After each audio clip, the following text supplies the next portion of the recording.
Level 1. Protector 2, going online. Level 2. Protector 3, going online. Level 3.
Hey, what is this? You already clean up? Who you think that clean all this stuff? What kind of guy that you are? You. Okay, you clean it up. What up? How's everybody doing? Let me click this off. Bloop. You clean it up. You clean it. Oh, we already got 4 people here. Hey, nice. What up, peeps? Hold on a second.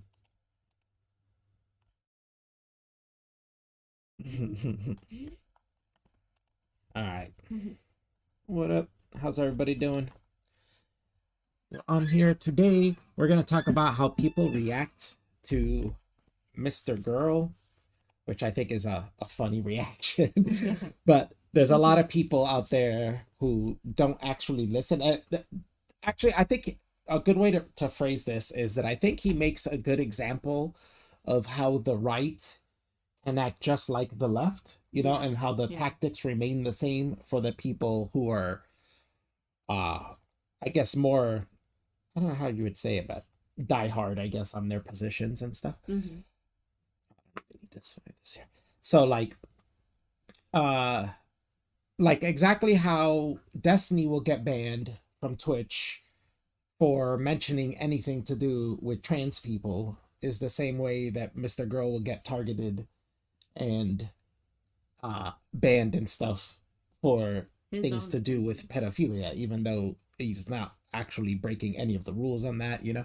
And he's just trying to have a discussion, and it's like just like how you can't discuss certain things about race or trans people when it comes to the left, you can't discuss certain things like that, you know, when it comes to the right. And you often hear, this is a normal thing with the right, you often hear the right say things about children. They're like, oh, leave children, I don't care what you do, but leave children out of it, you know what I'm saying? So it is like a sore spot, just like on the left, it is a sore spot for them to, when it comes to race, you know, when it comes to transgender or, you know, or LGBT. So it is funny to see that. And it is, and the way you see that is, it's funny to show to see the reactions from them and the way people understand what they're seeing. Right. You know what I'm saying? Like if we show like you know, if he does something and we see it and we hear what he's saying, and then you watch, and then you go and you see someone say the exact opposite of that, right? And say that, oh, he said this and that, right? We were on a stream the other day when Devin was streaming, and someone in the chat said, did you see that debate that Lawrence Southern was in where the guy said, what did he say? He said, the guy said, he was oh no, that pedophilia was a sexual orientation. Right. Right. And then he was like, oh, and then Lauren left and blah blah. It was crazy. And then we were like, we watched that. I was like, I watched like half of that already. But it wasn't true. We only watched 30 minutes actually, but it was way longer than that. But it's funny because we paused it right at that point, but I didn't realize it. But it was like right before that part that guy said. And so I made a bet with him, and I was like, well, you want to bet me that he didn't say it? And he didn't even know who MrGirl was, right? Yeah. Well, and I said, yeah, he kept saying he didn't know who he was, but kept referring to what MrGirl was saying. So I said, it's MrGirl. And he's like, I don't even know who that is. And I was like, well, that's the only person that I would think that you would say that about on that panel. Like, it was Fanatic. I don't think would say that. That Pedro guy's like a religious dude. I don't think he would say it. Lycan was there. I don't think he would say it. Destiny wouldn't say that. wow.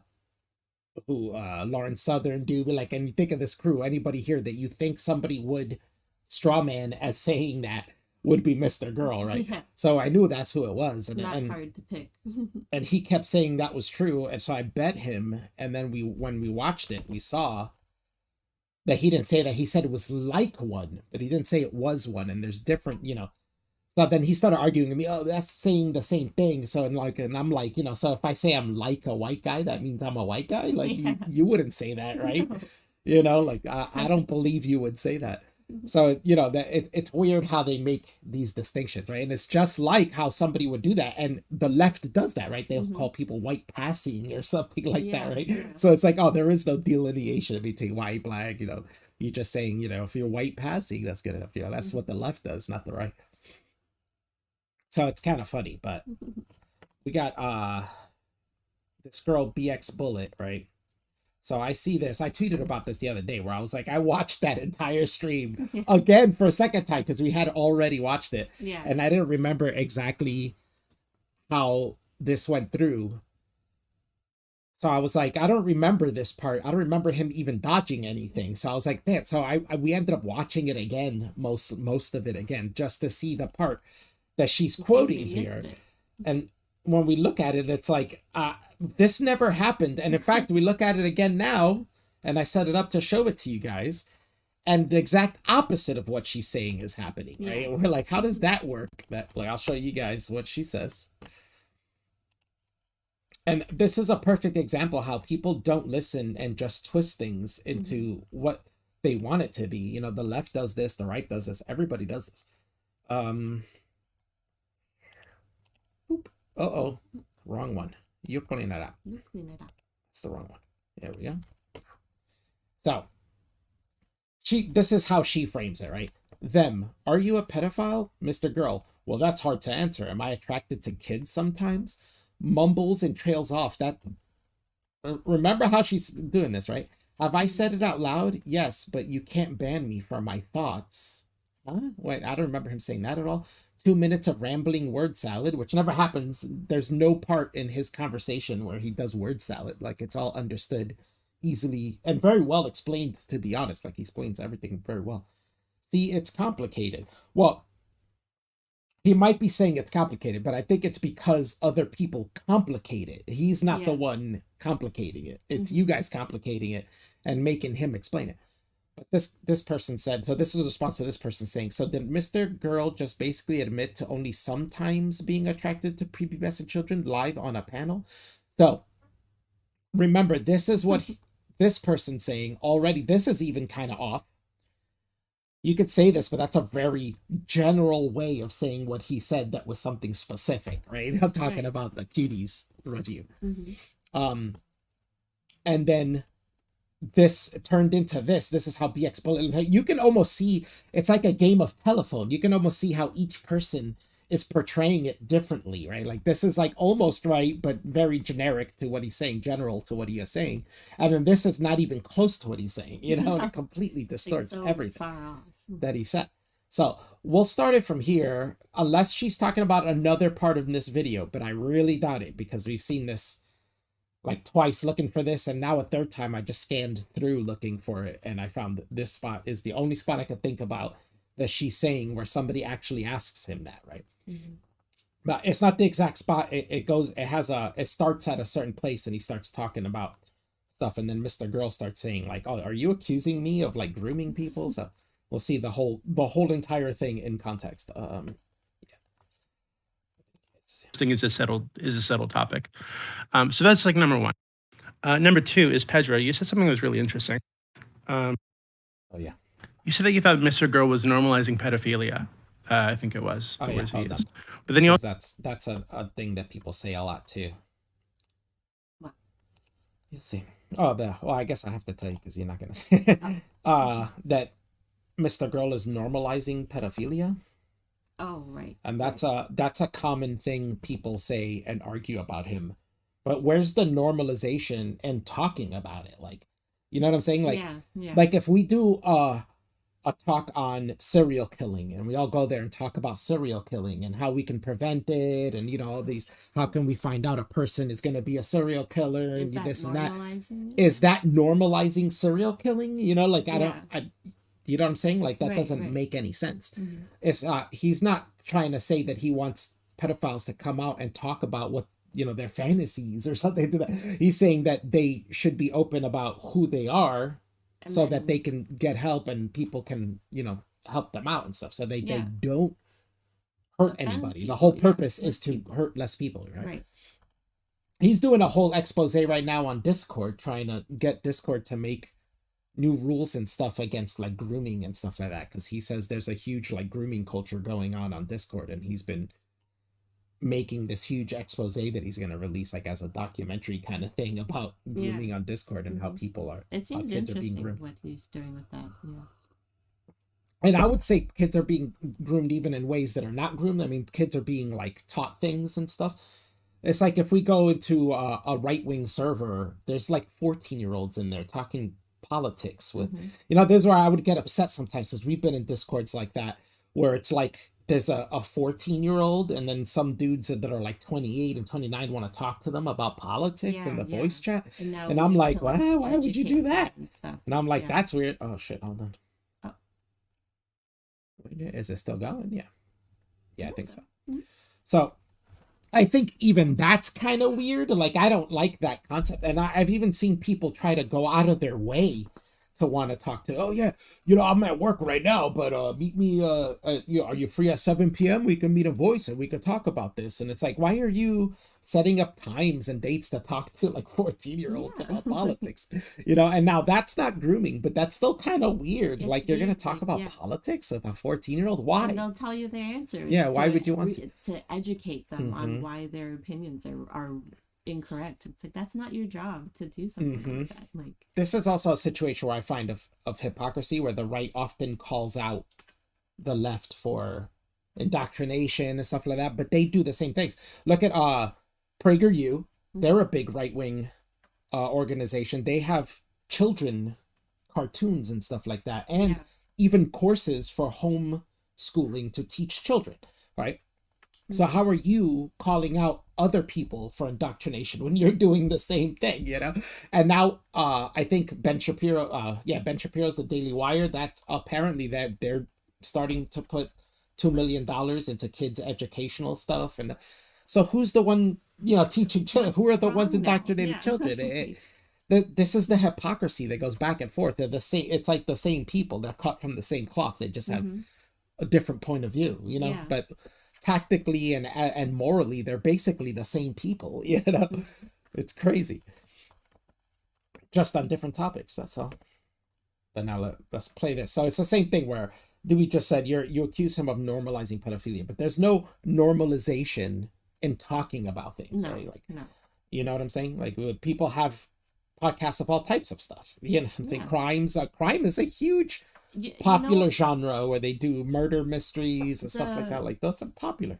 The stream that we saw Destiny in with that Lauren hosted with those other women on the panel, I really liked what Stardust had said, which was, if you care about these topics and you're concerned about this, you look at it from both sides. You're not just gonna not like you know, focus on the side that you're against. Like, there's a reason for hearing out why somebody is the way that they are to prevent them from harming kids and stuff like that. Like, the way people always say it is, when the left do this, they always say, well, they don't have a good argument against it, so they're dodging it, they're doing this, they throw accusations and call you a Nazi to ad hom you. So how is that any different when the right does it in this conversation?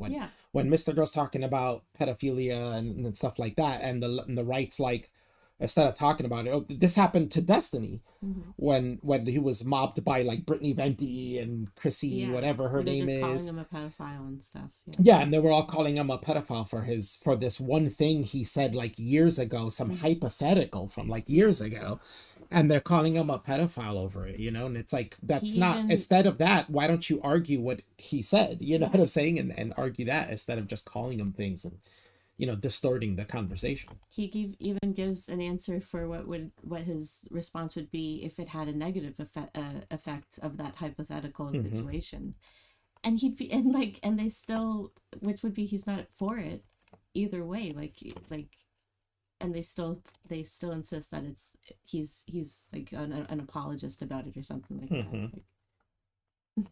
Yeah, it doesn't make sense. Yeah, they were calling Destiny. BX Bullet, who we just showed a tweet from, also called Hunter Avalon a pedophile apologist for the same kind of view. And Destiny's been called that as well. And instead of like arguing their view or position and listening to their actual argument and addressing that, they go to straw men and ad homs, and you never get to it turns to emotional pleading, and they're just like, no, but then this, that, and and it's like, take a breath, calm down, listen to his argument, you know what I'm saying? Formulate a counter argument and then bring that forth, But that's not what's happening. They get emotional and they go crazy and they don't listen, He also said that he shouldn't be banned on Twitch. So are you okay with people normalizing pedophilia on Twitch? Like, there's just kind of weird things there. That was a weird question. Are you okay with it? But he shouldn't be banned. But okay, so he shouldn't be banned, but Pedro. Okay. If you want to follow it on me. No, I think with this kind of mind, you need to engage with it rather than try and shove it off into the dark. And it's really easy to disarm his argument if you just let him speak in a real formal debate setting, and then boom, it's taken care of. But now, if people were like normalizing. No, he's saying his, like, they're talking about Mr. Girl, right? I don't think he knows what Mr. Girl's argument is there. And he just said, I don't want him to be banned. I want his argument out there so we can address it and it's easily defeated. But I don't think he knows what Mr. Girl's argument is at all. Like, I don't think he's understanding what he's saying there. Pedophilia all over Twitch, right? Not in a formalized debate setting. You wouldn't think they should be banned. Actually. Okay, well, you would get me there. I would walk it back and say, yeah, he should be banned.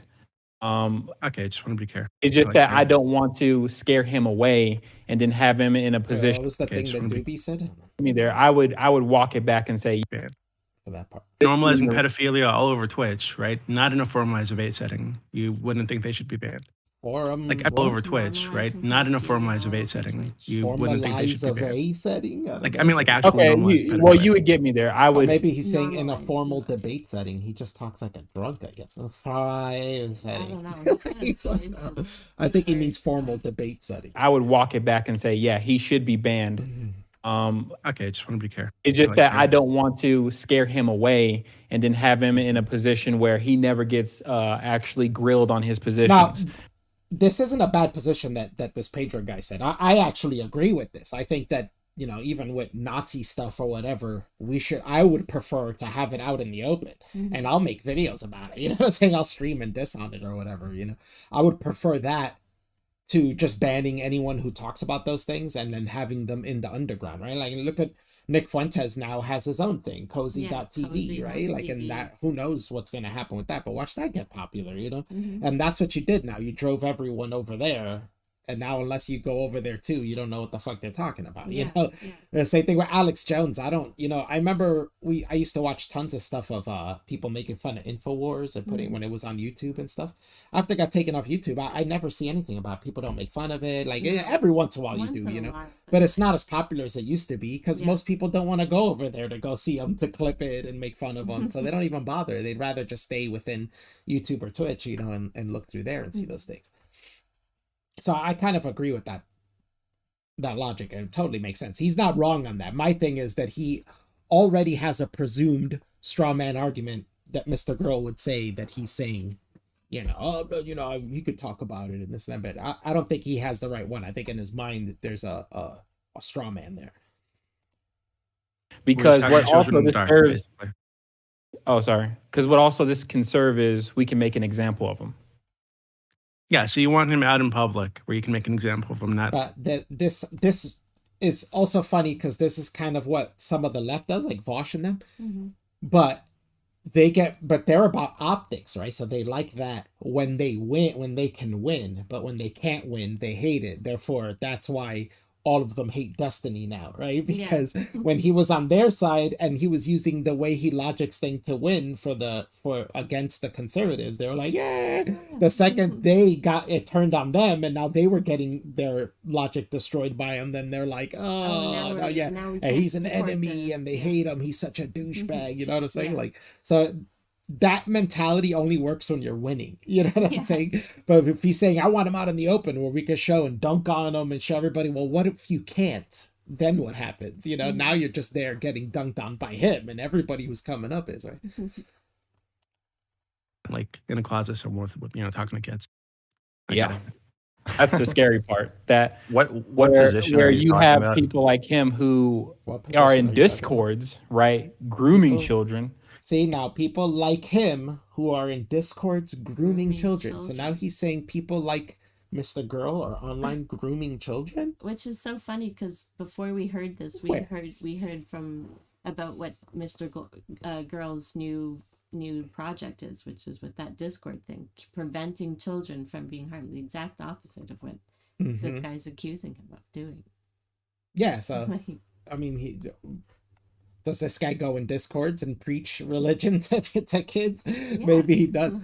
MrGirl actually believes that children shouldn't even be on Discord. He's actually publicly spoken about how, that he's afraid of grooming on Discords. He thinks Discord is a hotbed of grooming and that there shouldn't even be kids. I've also said this, I've always, when in our Discord that we're in, one of my rules that I always said from the beginning is that we should be 18 and up. Anybody under 18 should be out. I don't understand why we would even have anybody under 18 there, And I told the same thing to Sean when he made his Discord, but he just said if it becomes a problem, that's what he'll do. But it never became a problem. But I think that's just better. And, and it's been an issue too, where I've been in Discords, like I said, and there's adults wanting to talk to young teens about politics and stuff, and it's like, what? Why? Like, what's the reason why you would want to talk to an underage kid, on Discord? And that's his position as well. He doesn't understand why anybody, even content creators, he's like, if it's like they say, I'm a big fan, I want to, and you inspire me and I want to learn how to make video like you, cool, you can give them some tips, advice, whatever.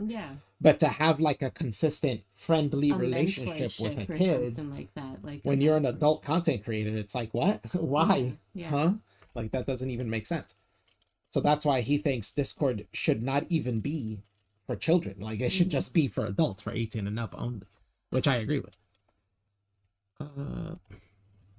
And what's happening so it's weird to think that he thinks that it's people like MrGirl that are grooming kids online. No, it's not. It's more people like this dude, because they're grooming them with like religion and stuff like that. But I'm sure there's other disgusting, people out there grooming children on Discord for sure. That's the point MrGirl's making, and that's where he says that. Accusing me of grooming children in Discord? Huh? Are you accusing me of grooming children in Discord? Do you think that doesn't go down? Or do I have to always be? Are you accusing me specifically of grooming children? Specifically, it didn't sound. He wasn't talking about you specifically, but he said people like him. It's kind of close. You're kind of saying that it's people who say similar things to MrGirl are the people who are. And I think he gets strawmanned a lot with these like maps arguments and stuff that he never really says. They just kind of put it on him. That was that other guy we were arguing with, and he kept saying, oh yeah, but I've heard arguments like his before. All the maps guys say it, and they want to legalize pornography. And I'm like, I don't think MrGirl ever said that. Like, that's not one of his arguments. And it's like, what argument of his or do you not like? And they always just give you like the maps arguments. And you're like, those aren't his arguments. Like, stop taking other people's arguments. Yeah, like the topic's the same, but it doesn't mean that they have the same belief. Past that, like, you have to listen past the those words that have just triggered you or something. I also brought up a point in logic in that, where because I'm a fan of Devin's and been a fan of his for a long time, one thing that happens is because he talks about crime and black crime and race statistics and stuff like that, he gets lumped in, and with those arguments get lumped in with other people's arguments that are not the same kind of people, right? So they'll be like, oh, like, for instance, you get the serfs and you get Vosh who dismiss the 1350 argument. They meme it and say, oh, he brought up 1350, Stormfront, Nazis, blah, blah, blah. That's an ad hom.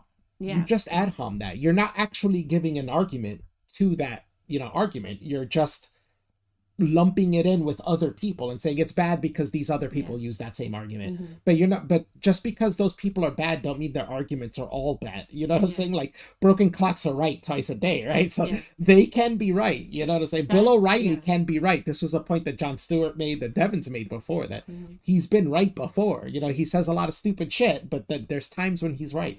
So just because an evil organization uses the same argument you do doesn't mean that you have all the same arguments or you have the same intentions. So to say, even if he was giving map arguments, then defeat those arguments. Don't say, well, that's the same argument this part. Okay, that doesn't mean anything to me, but how do you defeat that argument? You know what I'm saying? Because that's what you're really supposed to be doing. It really is an ad hom to just say, I've heard the same argument from Maps. Okay, well, how did you beat it when you heard it from them? And then see if you could beat it with him, because then he may give you a totally different answer because his intentions are different. His argument is based from a different area. Right, talk about politics to kids and left brings up sexuality to kids. Yeah, that's kind of, but it's still the same thing, right? That's what I'm saying. Like, either way, you're kind of indoctrinating children into, well, the right doesn't just bring up politics, they bring up religion too, right? As soon as the right here's something about sex ed being spoke about, they turn around and say, okay, groomer, and it's like, that's not grooming. Like, it's kind of silly to just all of a sudden immediately label something as grooming once that's a topic that's possibly going to be discussed with students. It's not meant to groom them. It's meant to prepare. It's not meant to be encouraging it the way that, people talk about that stuff. I'm alone for a second. I don't like doing this by myself. But yeah, it's weird to just suddenly label something a certain way because of the topic being discussed.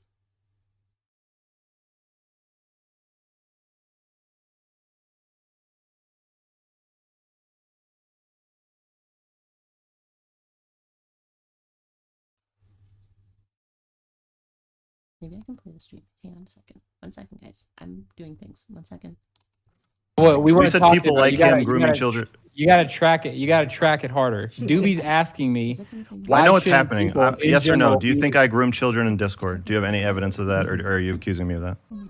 You ran out of stuff to say. Yes, I did. I had one thing to say, and it was not enough to fill the space. There's a weird thing too with that you brought up the groomer thing, that the right keeps calling certain things groomers for teaching about sexuality, but that's not really what groomers are. Like, so it turns out that's just another example how it turns out the same. And now I'm seeing them say, don't stop calling them groomers, blah blah. And it's like, how is that different from them saying to you, don't stop calling them Nazis, don't stop calling them racist, don't stop calling them transphobes because you think women sports should be sacred to just women. You know what I'm saying? Like, it all works the same, and both sides basically do the same tactics is the point, right? They're basically two sides of the same coin. The right brings up sexuality too, to be honest. Yeah, in a different way though. That's part of the religious shit. They still think abstinence is the solution, which is also indoctrination, which is ridiculous. And indoctrination as well. Which is how also well has that turned out? How well has preaching abstinence gone? Like, I don't think that's gone very well. So no, that's never going to go something different. That's never. That doesn't mean it's now grooming children. Like, people don't know what that definition is. No, teaching. That's the same as people labeling something as trolling.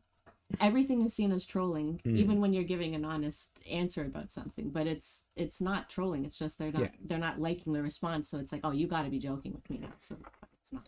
There's that argument we had yesterday about trolling, where I was like, trolling usually means you don't believe the things you're saying. Right. Because the point is, for you to troll someone is for you to say some shit that's going to piss someone off. and you don't really care. You're not doing it to like prove a point or say anything. You're just doing it to piss them off. You're just dismissing me. So usually it's with anybody. Usually it's with an argument you don't actually believe yourself. You're like devil's advocating or whatever just to piss them off. Yeah. You know.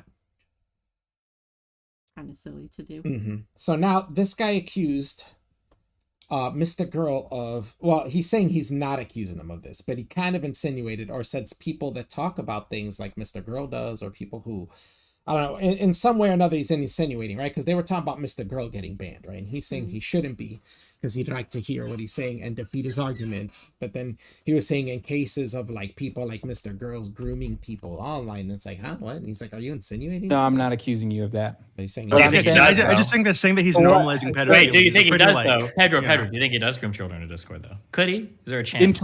Intuitively, has he been in the background doing some shady things? I think so. Oh, it's possible. So right? Like what? How? What a slap in the face that is. He first says, no, I'm not saying that. However, and then he goes on to say some nonsense. Like, that's actually saying, yeah, I think he is doing some grooming shit on his Discord. But he'll insist that he's not saying that at in the same breath. Like, huh? What? It's weird, but he thinks he is doing shady shit behind. But what gives him that impression? This is where I'm saying this topic is basically like the race topic is to the left. You know what I'm saying? If you just talk about black crime, then you're a racist. You know, if you just talk about trans people in a way they don't like, you're transphobe. You know, then you talk about, pedophiliacs in a certain way, or how do you think pedophiles? Pedophiliacs. That's funny. In a certain way, then, oh, you're a pedophile. You know what I'm saying? It's very difficult to have these conversations without such dramatic reaction from the other side and have an honest, true discussion. And I don't think it's a bad discussion. I would be interested in listening to good arguments about this back and forth. I don't think it's a bad argument. Why not have that, right? Yeah. If we could find a way, it's like serial killers, and the way we discover how to stop serial killers or prevent them from doing stuff, or at least catch them sooner, is by understanding them, right? What are their thought process, and you study them. That's what you would have to do, right, to prevent children from being abused, right? Like that's what I think it would have to be. And we need to understand and discuss the ailment, or the psychoticness, whatever you want to call it, the thing that makes people do that. You would want to discuss, how do we get to that, right? And how does a person get to that point, and how to prevent it from passing that point. Just like, how do we get murderers, or like we said with serial killer, people who have desires to murder people, how would we get them to not murder people, right? Like, we would want to know that too. And we do have extensive studies on serial killers and murderers, and everyone, I'm sure, at one point has had or said, oh, I could just kill blank or something like that for something's gotten you to that point and you're expressing your frustration. If somebody heard that, no one's going to turn around and say you're a killer or something like that, you're a murderer. That's not going to be taken. Nor are like fantasies or reveries, I don't know how to really say it, but like those things aren't active desires, you know what I'm saying? Like sometimes you have thoughts about you maybe punching someone in the mouth, but that's not really an active desire that you would be like, no, I don't want to punch anybody in the mouth. You know what I'm saying? Like, just because you think about it for a split second doesn't mean that, like you get angry for a second, go, oh, I would punch that guy in the mouth. You know what I'm saying? Like, I don't think that that's something that you would say. Right. No one would have that type. Not very many people would have that type of response. Like, just for someone expressing their anger or frustration in that way.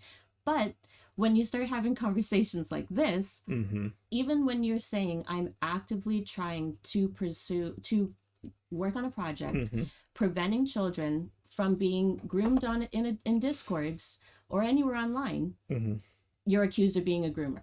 Like that, I just don't understand the logic of that, how that gets twisted that way. Well, they're doing that now. The right wingers are on this big thing about grooming, and it's all really just people teaching kids about sexuality, which I understand is a problem on its own, but call it what it is. It's not grooming. Grooming would be they would want to have sex with that child, so they're trying to teach it to be sexual with them so they can have sex with it. That's a totally different thing. Yeah. Right? Like, so I'll be clear. Sure.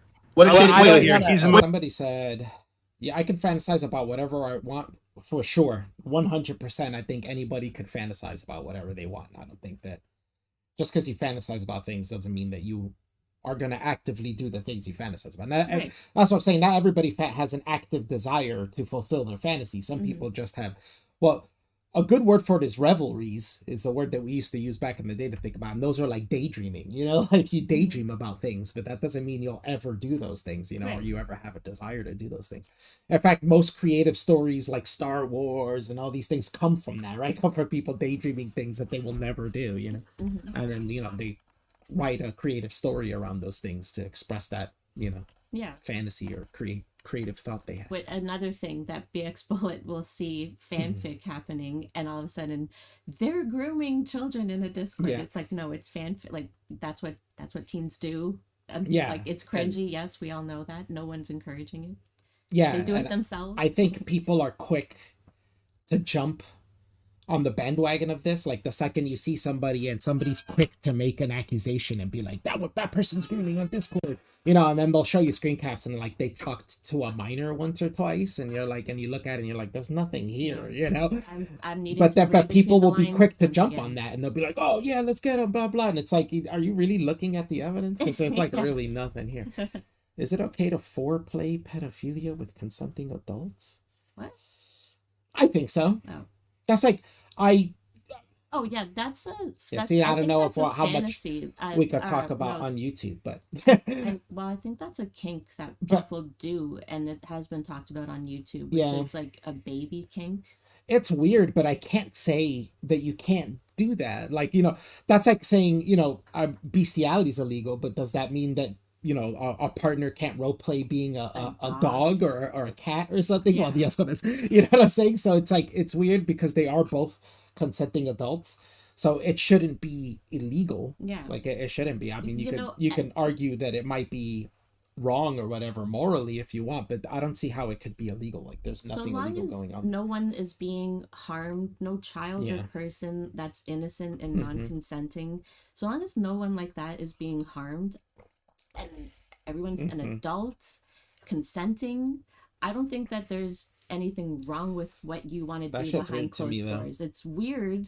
Like it's like those, you know, I have a problem with this, which I see a lot now.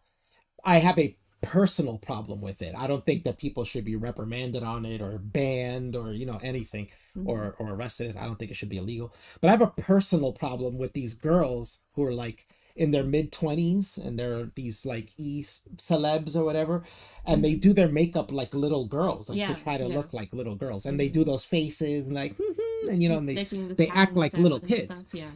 That's, you know, weird to me, and I'm like, how does anybody find that? I don't find this attractive like at all. I'm like, and some of them I'm like, these are pretty girls, but the way they put on their makeup completely ruined it makes them look dumb. I can only imagine the type of like followers that they have like when they're presenting themselves. But there probably is something to be said about the people who do follow her.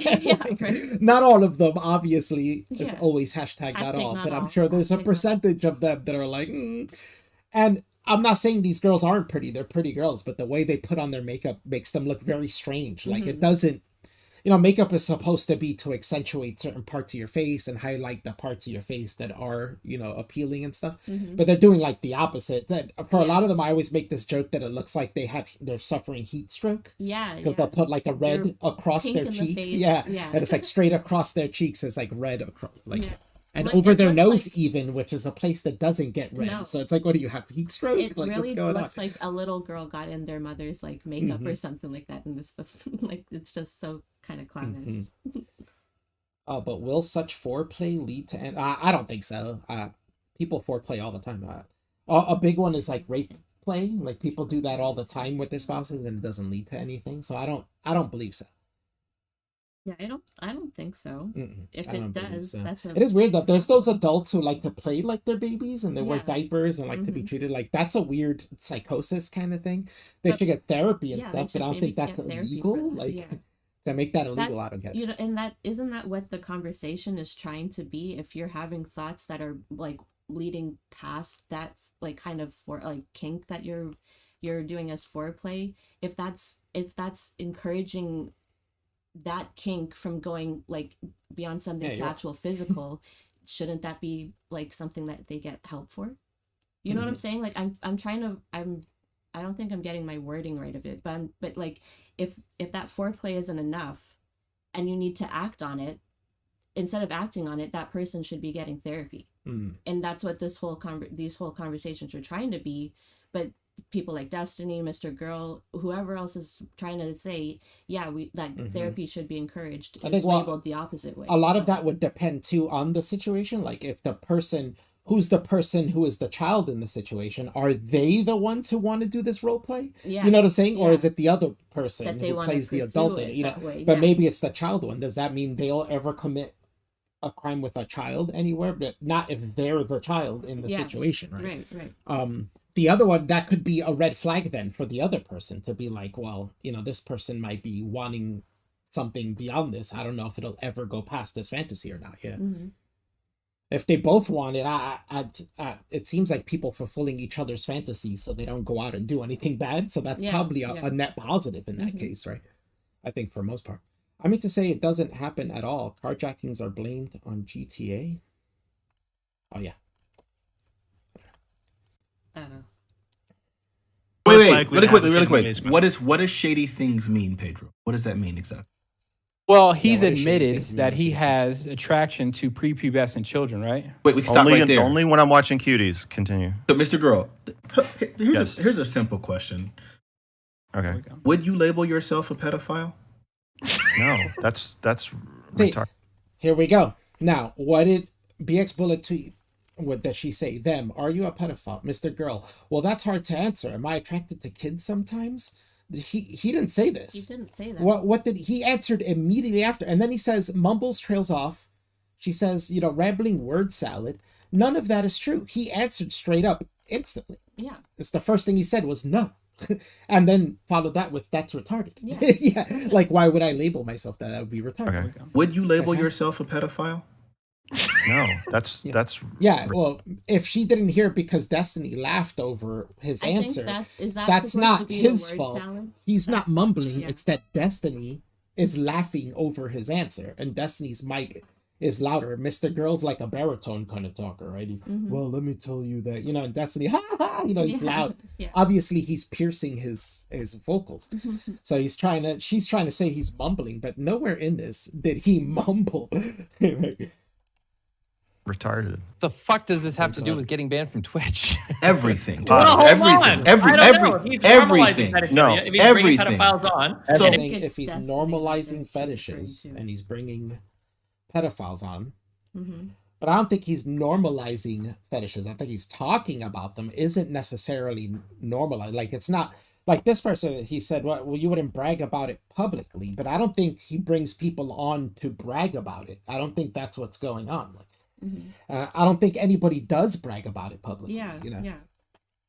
So that's not part of this conversation to say that, because that's not what's going on when he brings people on to talk to him. Nobody really brags about their fetishes. Yeah, exactly. Yeah, nobody really does. I am less worried about adult women trying to look young than I am about selling adult lingerie to little girls. Is that really happening? I don't know if that's happening or not, but there are. I mean, girls will do that anyway. There is a thing to say that. Like, when I was a kid, girls used to cut their shirts and stuff, right? Like, I don't know. Put a different set of clothes in your backpack and then change into it at school or something like that. My first girlfriend in high school, she used to cut all the collars off her t-shirts to show off her cleavage. You know what I'm saying? So girls do that anyway, and they'll find ways to dress slutty. Like, there's no way you're gonna be like, we can't sell slutty clothes to girls, because they're gonna get it anyway. But yeah, it shouldn't be marketed towards them, I guess. No. I can agree with that for sure. But what happens if you're... So in grade 8, I had this friend of mine who, she was much more developed than the other girls in school. And, you know, like, she obviously went through puberty faster. She, like, a bra is something that she needed now because her boobs are so big. Like, should we not provide that to some students? Like, and if they need that, it may be something that if it's not in the, I'm not saying now let's market lingerie to young girls, but when that ends up, if they end up needing that, they're going to end up needing to go to like an adult women's store, obviously, to get a bra that fits them. So like, I mean, I guess there's exceptions to that. It doesn't mean that that's now encouraging like children, young girls to be wearing lingerie, but there's probably a time and place that is needed for that. So I said, okay, last question. Are people wrong to judge me with pedophilia or rape fetishes? I don't know if they are or not. I don't know who they are. So how would I know if they're wrong to judge you with that or not? I don't know. Or are those things that you gloat about? Then maybe not. I don't know. Yeah. Who brags about I'm not sure what that question means. Are people wrong to judge me? Yeah, I don't know. You specifically, or you mean like people in general? I don't know. I don't get it. I think it's like MrGirl says, retarded to all of a sudden accuse somebody of that or think that somebody is that if they're not. But here we can see the point where this girl, how she views it. Are you a pedophile? And he said, well, that's hard to answer. She quoted it as if this was an exact quote. You know what I'm saying? From the stream. Yeah. This is straight up smearing the guy, right? This is a total lie. She's framing this in a way that she's transcribing the discussion. But when you hear the discussion, and she's also framing it in a way that he's dodging the answer and not answering it. But we heard him right here instantly. He answered it and said, everything. No. Banned from Twitch. And then Destiny jumps in. It's not his fault Destiny jumped in. But he straight up said, no, that's retarded. Straight. No, that's retarded. The fuck does this have to do with getting banned from Twitch? Everything. Everything. Everything. No, if he's bringing pedophiles on, and if Pedro over here is saying there's a chance. I see. Destiny's not saying that is he's saying that is an argument that can be had. If you can argue that, then that's probably the argument you should have against them. But I don't think Destiny's saying that that's like his own argument against him. He's saying, well, I don't know. There is an argument there because Lycan said this has nothing to do with a Twitch ban. He's like, well, I don't know. It might, like if he's bringing on pedophiles to talk about, pedophilia and stuff, then you might be able to pitch an argument that is normalizing it, depending on how it's being delivered, right? I hope y'all got it. It's a legitimate question. No, pedophilia is a consistent, sustained attraction, a strong attraction to prepubescent children. It's like a sexual orientation. It's like if I that was the one where the guy told us that he said it was a sexual orientation. I said no, it's like one, as in like you don't choose that. It's just the way you are, right? Yeah. Like, look at Chris Hemsworth's crop. You have to get people to prevent themselves. They have those thoughts. They're not going to stop having those thoughts. What we need to do is figure out a way for them to not act out on their thoughts. Right? Wait, sorry, I meant is it wrong for people to call me a creep or predator or sexual deviant for those fetishes? I don't know. I don't think that's a right or wrong thing. I think some people's opinions of you will be that, and some people's opinions of you will be that, oh, well, he just has a weird, everybody got their own weird kinks. I don't think we can provide an answer for that because we don't know you. We have no idea who you are or anyone is with those fetishes. Yeah, it's a difficult There may one be good reason for someone to label that a person with those fetishes a creep and just that, a pedophile. So I don't know. I don't know. Yeah, you'd have to know the person because for some people it could be a total red flag, right? Yeah, and you can notice that maybe they have more out of that, to want to go do that stuff. But if it's just like a fetish that they just do with like partners that they're partners with, somebody they trust that's an adult, consenting adult, and that's the only time they do it. Then I personally would consider that a creep, and do whatever. I don't give a shit what adults do behind closed doors. Between consenting adults, whatever you want to do, go for it. I don't really judge people on that, but yeah, I'm not gonna. I don't know how to pass judgment on something when I don't know the. But other people do.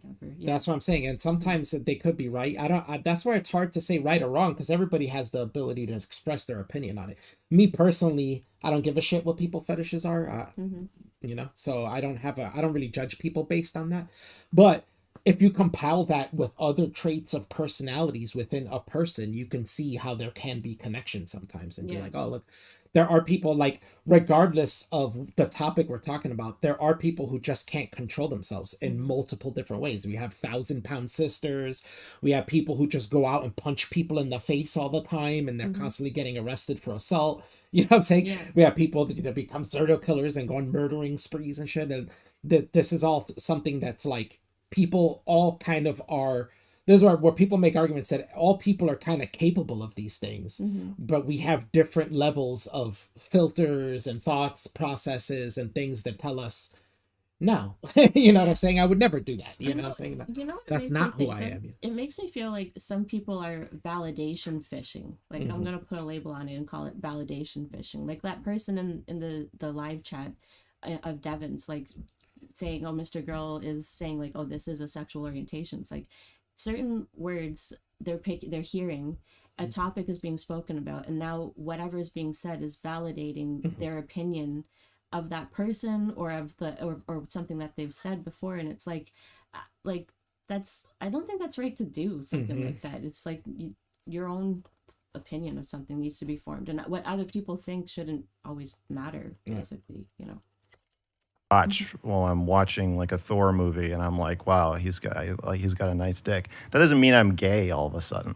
Okay, good. So then here's a it's pretty basic to say anything. But I get his point. That's funny. Unless you're hurting people, nobody should care. Yeah, that's really what it is. I agree with that. That's kind of a libertarian point of view. I'm more liberal, but I do have some libertarian point of views. And I do believe, especially in the American context, when I was young and I was taught about like what America means and what freedom means, because I remember being taught this as a child in class and people asking the teacher, but if I'm truly free, then why aren't I free of doing this or that? And they talk about, you know, like hitting somebody or, you know, committing crimes and that. And she said, we're only all free when we afford each other the same freedoms, right? So if I come and do something to you that you would want freedom from, then that's not a freedom now. You know what I'm saying? And that's kind of how she explained it. Like, as long as we're not hurting each other or taking away freedoms from each other, then there shouldn't be an issue in doing what we want to do. You know what I'm saying? Yeah. It's when you start infringing on others' freedoms and you know, that's when it starts becoming a problem. So we have to stay away from that. But it's true that what you're doing at home, if you're not hurting people, then what's the problem? You know, if you have two consenting adults agreeing to this thing that they enjoy, let them enjoy it. You know what I'm saying? They're both consenting adults. I mean, you got Destiny here, who's in his 30s, and he started dating his girlfriend when she was like 17, 18 or something. Yeah. That's iffy, you know what I'm saying? That's kind of borderish, but should that be illegal, or, you know, not at all, right? I don't think so. I don't have a problem with them being together. Like, that doesn't bother me. Yeah. Let's see. Follow up. Goes from here. Outside of cutesies, because I know it maybe doesn't necessarily need to be consistent or sustained. Cutesies? Wait, is that like the sequel? So is that like a sequel? Cutesies? It's okay. Cuties, whatever the name of it was. I don't know. Do you have an attraction to children? Like, have you had attraction to prepubescent children outside of that movie? See, this is something Fanatic asked. That's not what MrGirl said. Like, she totally. I have a repulsion. You give us the yes or no?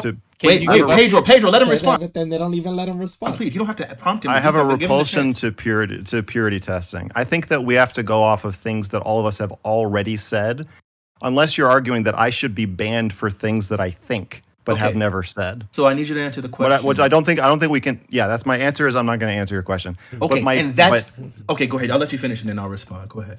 And he has answered questions like this before, but this is right. He's staying on the track of the argument. The argument is whether. Oh, I didn't mean to like that. I don't like fanatics.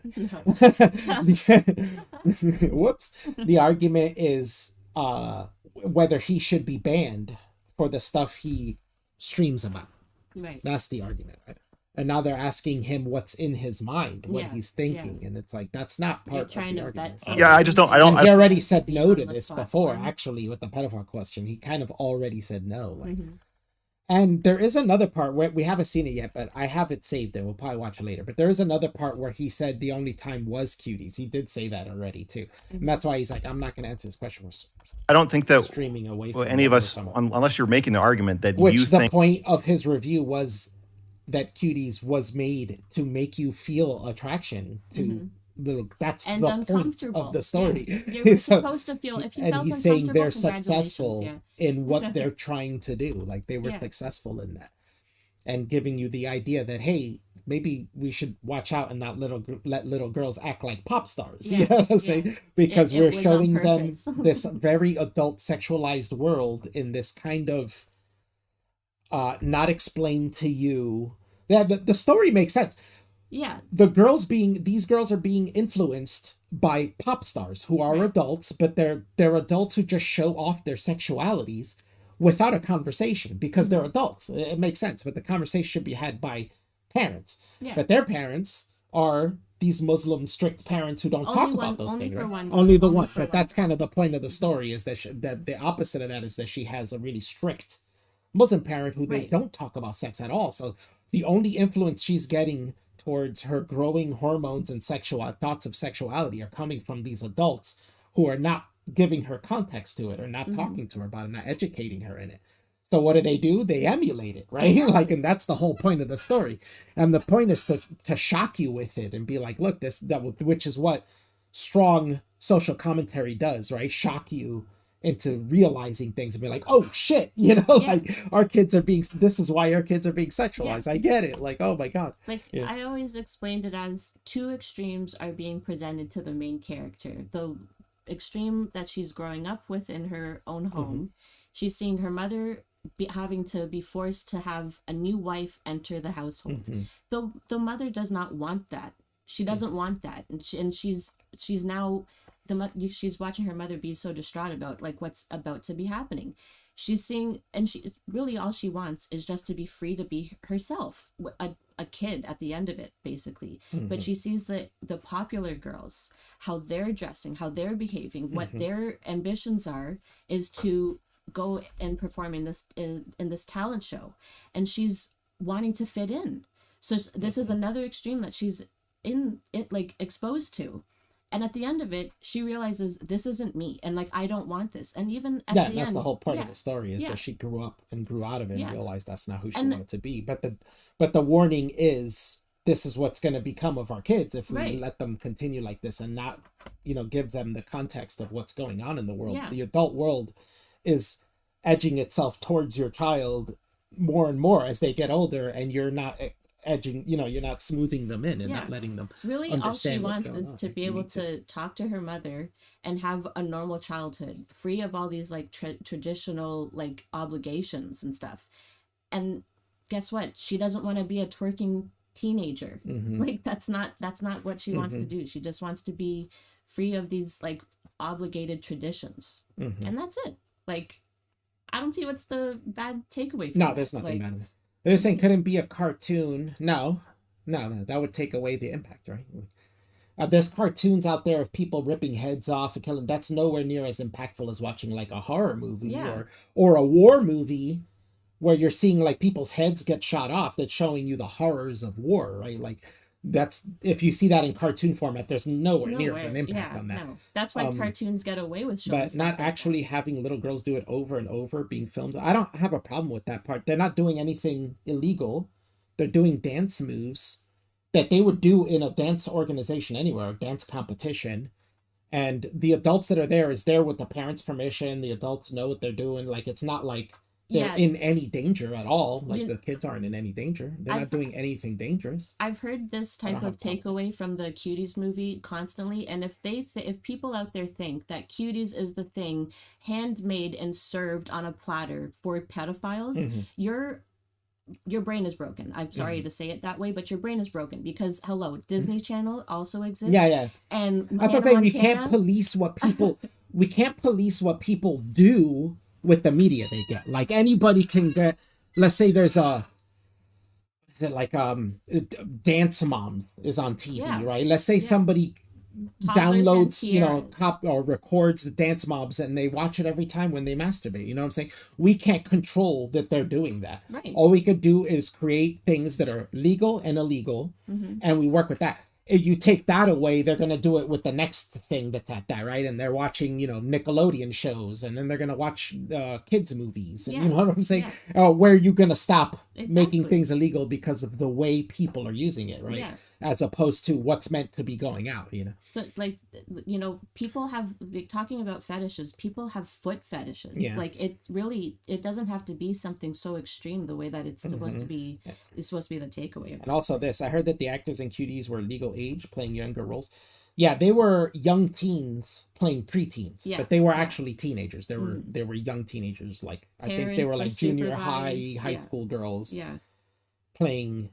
No, they weren't 12. Girls. They weren't 12. They were acting as 12-year-olds, but they were about around no, the ages of were like they 15. playing? I thought they were playing younger than They were playing the ages of 12 years old, but I think the youngest one is 14 or something like that, right? And the rest were like 15 and 16, something like that. But either way, like I said, they weren't doing anything illegal. It is a movie, right? It's a like a art film kind of thing that you would show at independent film festivals and stuff, right? These things are social commentaries that tend to push the boundaries or at least get to the border, you know what I'm saying? And this is a film that kind of does that, and it does it for a point, you know what I'm saying? And it makes its point.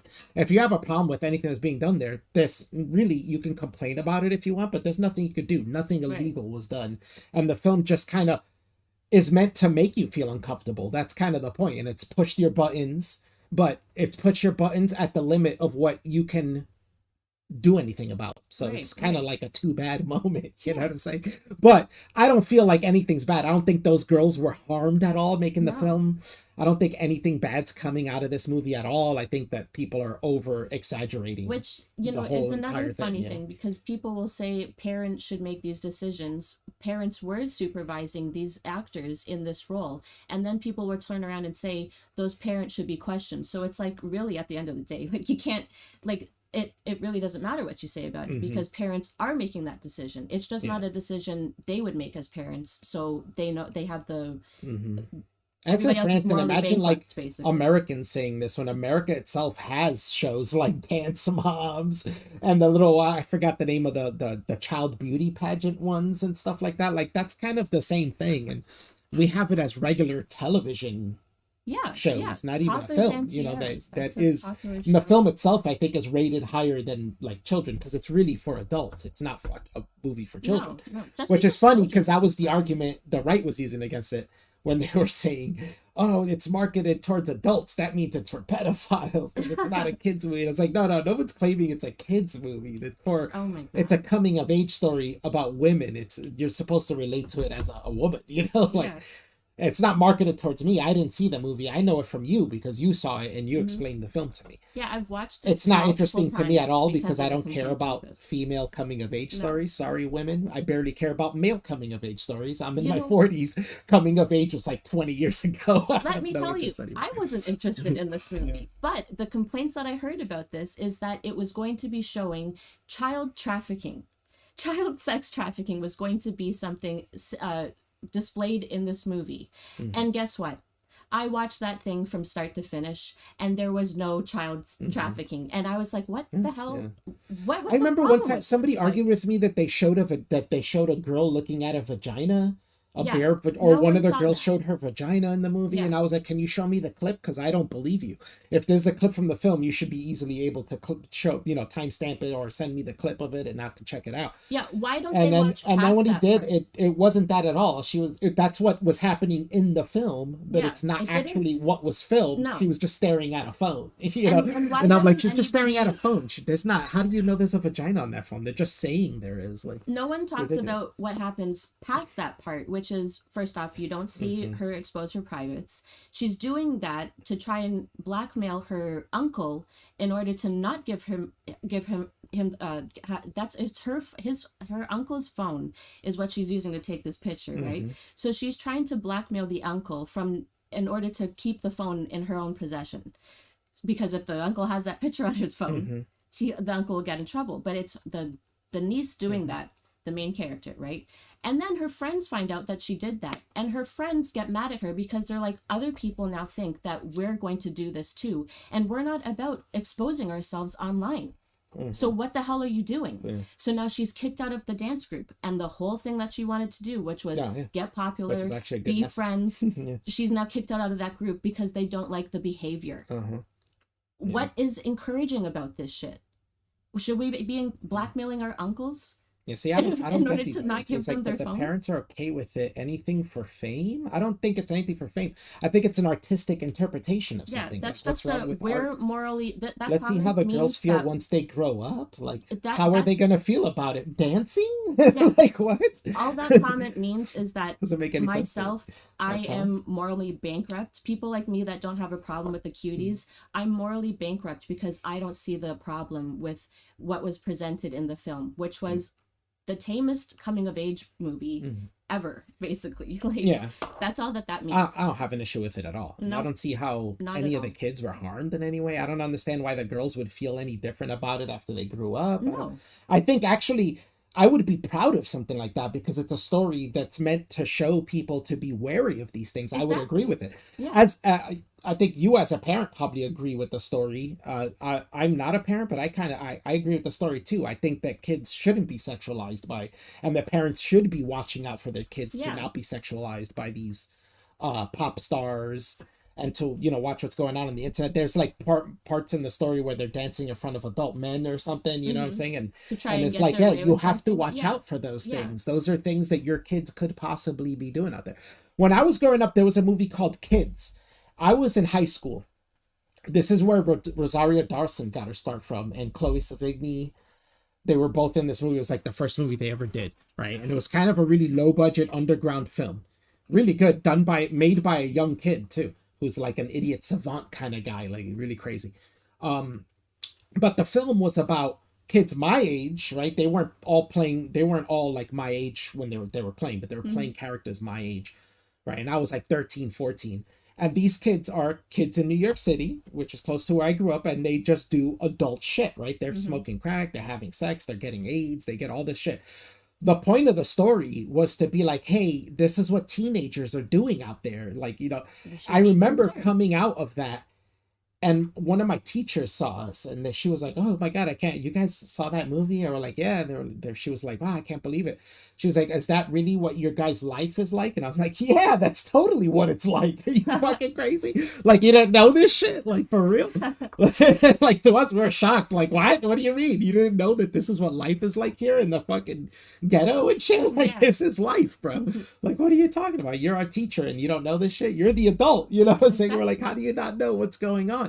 And it's hard for people to accept these things, but every once in a while, it's not bad to have that message. And I agree with that message. Sometimes we need to smack people with stark reality. And I have this concept with SJWs too, where I talk to you, where I'm like, sometimes I just want to give them what they want and let it fail in their face and smack them in the face. You know what I'm saying? Like, oh, you want this? Okay, here you go, have it, And when shit starts falling apart, then it's like, oh, now what? You want to go back to the old way, Like, 'cause it seems like this isn't working out, And sometimes you just need to smack people in the face with reality. It's just the way it is.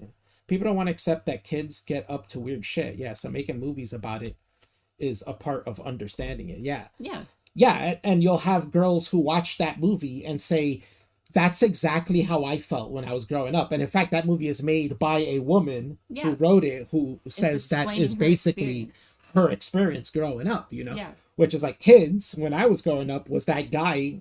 He was a young dude who was like, I was a young teen, but he was probably like 19 or 20 when he wrote this, was somebody who was writing his experience growing up as a teenager in New York City, Right. And we can all, us at that age, we, the parents were all bitching about that movie and talking about how crazy, oh my God, this film, blah, blah, children shouldn't see it. But we're all like, yeah, that's our life. This was kind of us telling adults, like, hey, look what we're doing, and you're not paying attention. And this is what's happening. As lame as the Cuties movie was, I can relate to that type of parental dynamic that I had with my mother growing up. Not that I had that type of religious traditional background too much.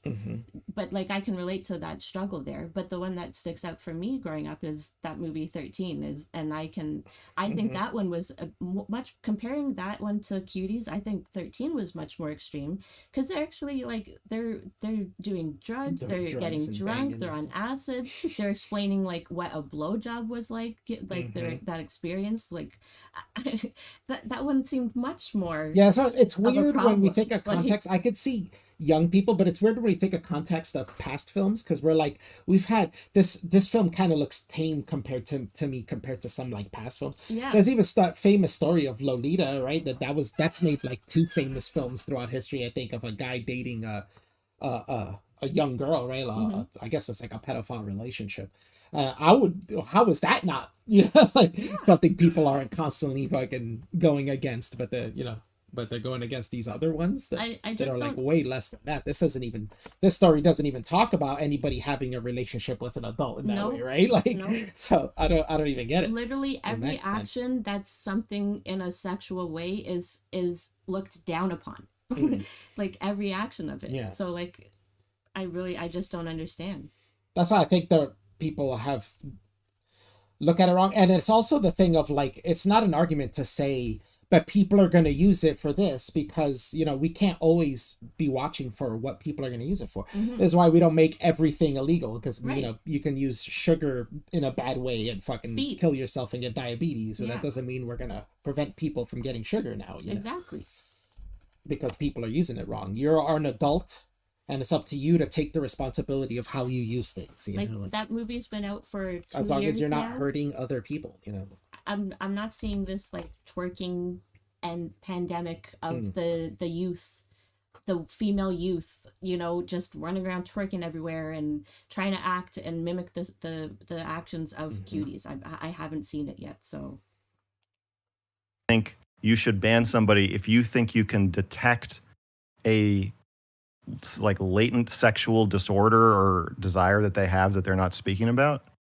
I think what he's trying to ask is, no. Would you be more excited if there was a sequel to Cuties? You guys said you wanted to. Yeah, Destiny's trolling. Yeah, I do think you need to safeguard what Chrissy's saying is true too. I think the movie could have been done with older kids, but that's my opinion. Yeah, but I'm okay. Like I said, there was really nothing illegal done there. You know what I'm saying? Everybody was safe. Everything was done under a safe environment. Like, I don't think anything was wrong there. But, you could have done it with older kids too. But sometimes I mean, France also has different thoughts on what's an adult too. That's true, yeah.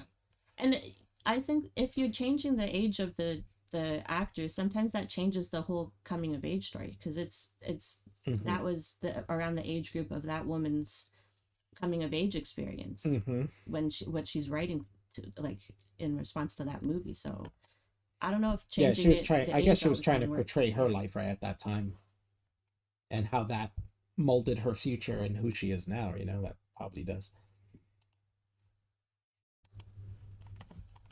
But yeah, there's a lot of this is how you can have a nuanced argument about this and have arguments go back and forth, and it's fine. You know what I'm saying? But people like, that BX Bullet chick and people who freaked out about MrGirl's review about it instead of actually listening to what he was saying, and trying to understand him, or the point that, like, the same way the left freaks out about anything you say being racist or transphobic, oh my god, is the same way the right freaks out about anything you talk about to do with children and shit. Right. Oh my god, think of the children.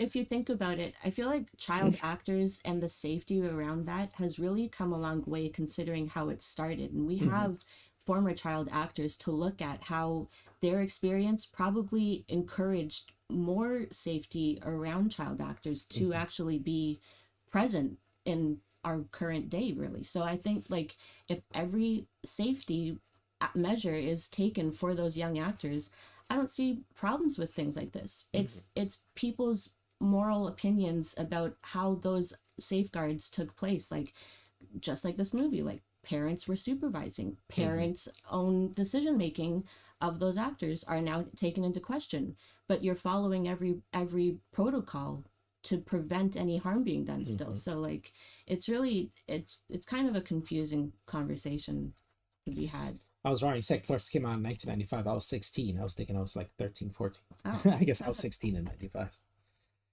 was probably like halfway through high school. But yeah, that felt like that was my life, you know, and they skateboard in that too. I was like, yeah, skateboard too.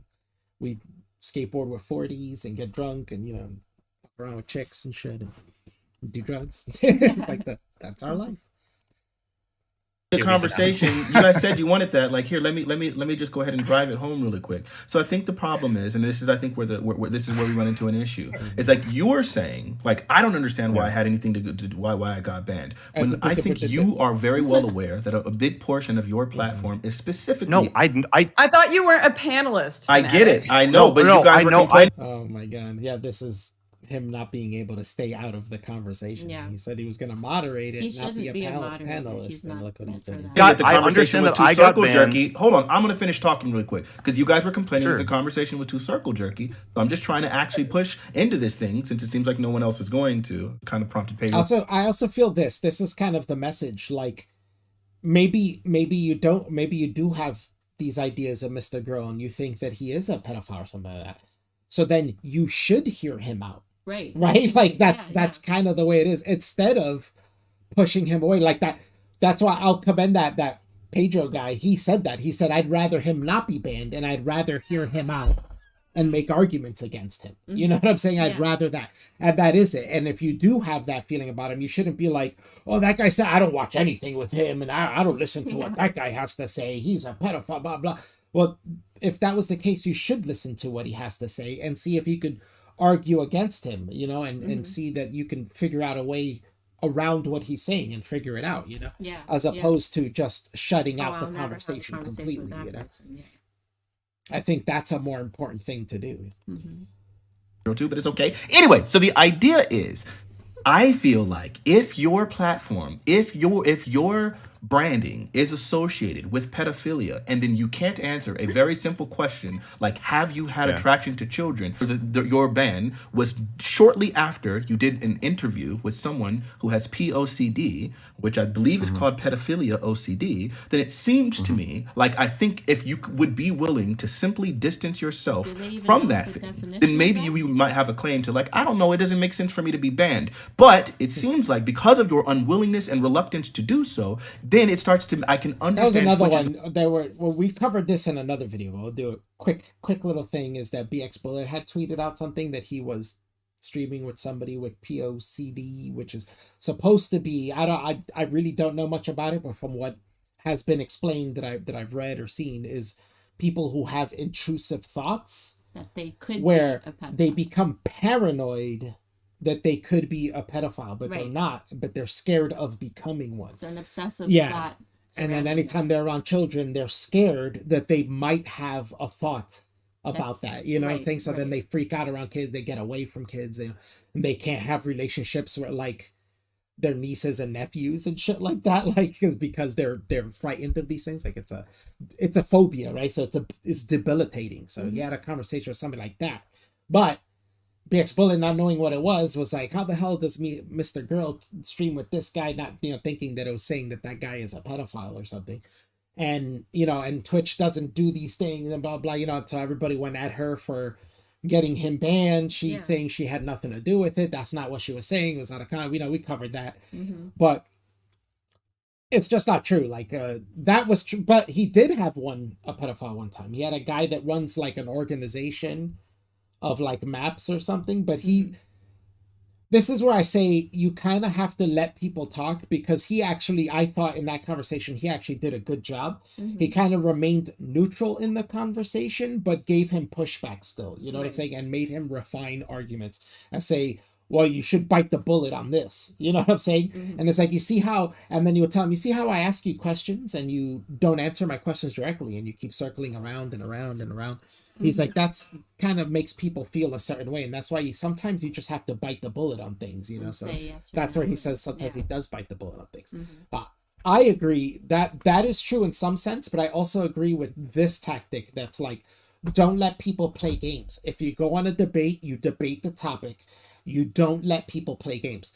I'm super low tolerant on that. And I think everybody should have like a really low tolerance on what you let people get away with when you argue with them, especially on a panel. If it's one-on-one, that's cool. You guys can get like a little flow and jokiness with each other. Like we saw that with Destiny and Sean, right? They did that thing. I forgot what it was. It was like MythCon or whatever. Yeah. And they closed it out with them two having a conversation on the COVID stuff. Right. They didn't really find too much to disagree on.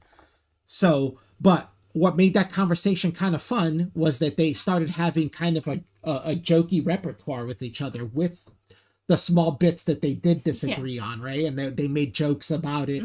Nobody made any hard claims on this and that. You know what I'm saying? They had a bit of an argument on things. But people don't like that. You know, they want blood sports and stuff. But that is, in one, that's cool. When it comes to panels like this, you don't have enough time to build a flow or a connection with each person to be jokey There's with. so many people. So you can't let, then one person starts playing games in it and then everybody else starts doing it. And now they're all arguing you on this game that this one person played as opposed to what the original topic of this was. You know what I'm saying? And that's exactly what's happening here. And it's happening because of Fanatic. He's supposed to be staying out of the conversation, but he jumps into the panel and starts asking MrGirl questions that have nothing to do with whether he should be banned off Twitch or not, which is what the conversation is about. Association. So when you asked me the question earlier, is something he kind of already answered, earlier in this conversation. Do I feel like you should have been banned? I felt like there were justifiable reasons because of your reluctance to distance yourself from pedophilia and the platforming of people with pedophilia OCD. And those kind of things. That I think is why you ended up getting banned, and I think that would be justified. Okay, you're making a big swirl of descriptive and prescriptive statements here, but I understand you think that I should be banned for that. I just want to be clear that we're talking, there's a big difference between grooming children on Discord, which is an act, it's a crime, it's wrong. Right. You notice how BX said that he responded with a bunch of word salad, right? So far, everything he said has been clear, makes sense. He's describing the situation now. This started from Pedro making a weird accusation that he's grooming people on Discord that has nothing to do with this conversation, right? Like, so we're trying to establish, Doobie made the question, he's trying to establish what Pedro thinks is a reason why MrGirl should be banned from Twitch, right? So, being a pedophile, yes, which is a certain amount, I guess, a threshold of thoughts, sexual thoughts and feelings about prepubescent children. And then there's things I've said out loud. Right. And so those are three you could do what Pedro's doing and extrapolate from one to the next and say, well, if a guy said that. That's the game. You see that? And none of these are things that he said, or, you know what I'm saying? There's the things I've said is the things he said, but the other things are not the things he said. So are we just trying to dig into his mind and extrapolate the actions that could happen, and that's what we're going to grill him on? Like, that's what he's saying. This is the game. You're supposed to be telling me why Twitch is justified in banning me, right? Or if you feel it's morally justified for them to ban me. Right. And what you're doing, is that what you want Twitch to do? You think Twitch should be like, well, he talked about this and platformed this person, so that means he must be grooming people on Discord, even though we have no evidence of it, and we should ban him on that thought? Like, is that the thought process you guys are on? And he might be thinking about attractions, about this, but not saying it out loud, but that's another reason we should ban him? Like, that it's a weird argument you're pitching up here because they're not having the argument. You know what I'm saying? They're doing something that about cuties, and that's what he's talking about. He's probably raping kids in Discord. Now, whether that logically makes sense, I think it's stupid. I think I was banned because people are too stupid to understand what I'm saying. Yeah. However, that's what I think too. If you want to make that extrapolation and make those jumps, you can. But the question is, should we be doing that? And should we be banning people based on the assumptions that we get to? Same thing with Destiny. None of this is word salad. He's literally putting the debate back on track. And he's saying, this is what the argument is. And you guys are asking me questions that have nothing to do with the argument. You know what I'm saying? So what is this, what your argument is against me? Like, I should have been banned because you think I'm grooming people on Discord? Like, what? Only a Nazi would say something like that. So that must mean he is trying to promote hatred of trans people, so we should ban him. He just threw it back in his face. That's like, the left-wing argument. Only a Nazi would do something like that. Like, that's what you're saying that Twitch should do, which is something you bitch about when they ban right-wingers, right? When they ban right-wingers, you go, oh, you're banning us for thought crime, blah blah blah. And it's like, well, is that what you're asking for with me then? Like, is the logic you're coming to contradicting your own actions? Like, exactly. People don't think about that. It doesn't make any because sense. of anything he's specifically said, but what it seems like he's thinking. And I don't know if that's the justification, but I've certainly heard that. I don't know if that's a justification. Yeah. Doobie, so are we banning people for their thoughts? So are we banning people for their thoughts? Or what they say? That's the argument they're making. That's what he's saying. Is that really the argument you're making? Is that I should be banned for my thoughts? So that's what justifies banning me? I actually wanted to kind of... Or not even for my thoughts, but for what you think are my thoughts. Like, you can't even, that's why you can't ban people on their thoughts, because there's no way to prove that they're even having those thoughts. You know what I'm saying? Right. Because that seems like a... So first off, saying that he's... What does that say? Network solutions on my screen. What is that? Oh, it's showing on here. No, nothing. Do I get to do my introduction? Keep pushing. You had your chance. Had my chance.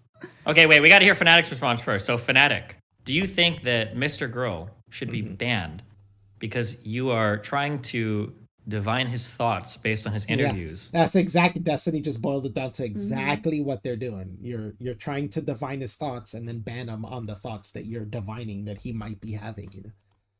With the pedophile OCD person. One, I don't believe that that's an accurate representation of what's happening. I'm much more just responding to his repeated lack of response or willing to just state things that he's not a pedophile. And it seems like he did. He said no earlier. Do these people this is why people hear? think this. It's like they Fanatic hear the just said that he's reluctant to answer whether he's a pedophile or not. He literally said no the second after Fanatic asked that. He said no, that's retarded. Right? So this is where things get thrown off. Like, people don't listen. Now, maybe there's a confusion here because Destiny talked over MrGirl's response, but we all heard it. We heard it multiple times. Maybe Fanatic did it in his headphones. I'll give him that at least. But, right here, MrGirl should just be like, I said no. What do you mean? I didn't respond. He would be hearing it in editing, at least. I mean... skirts the line between, like, somewhat claiming to be like a pedophile in some senses, or to have some sort of struggle with those thoughts. Well, I don't think you should be banned. That rise to the level of ban. Like, everybody. Can we get in? Can we get in a little bit? If I can finish responding, Guys, this is absolute bottom of the barrel. Yeah, this is where she leaves. So the rest of this is useless because they don't go back to that. But I'll go back to. There's a point at the earlier on that he kind of describes what he does, and I think this is a good representation of what he's doing. And it makes sense.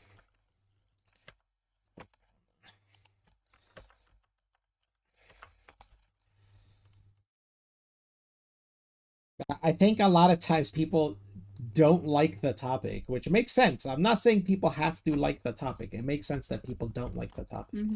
But it doesn't mean that you should be dishonest about someone else's take on it because you don't like the topic. No. Like I said, I get it. It's not even a topic I really care about, but I wouldn't mind hearing arguments for and against it. I like hearing arguments for everything. There's a reason why I don't even like Destiny per se. There's a reason I watch his stuff a lot is because of his popularity and his willingness to engage anyone in any argument. I get to hear all these arguments. You know what I'm saying? So it's actually like he's like a good filter, kind of like a curator. Like, he's a good curator of arguments.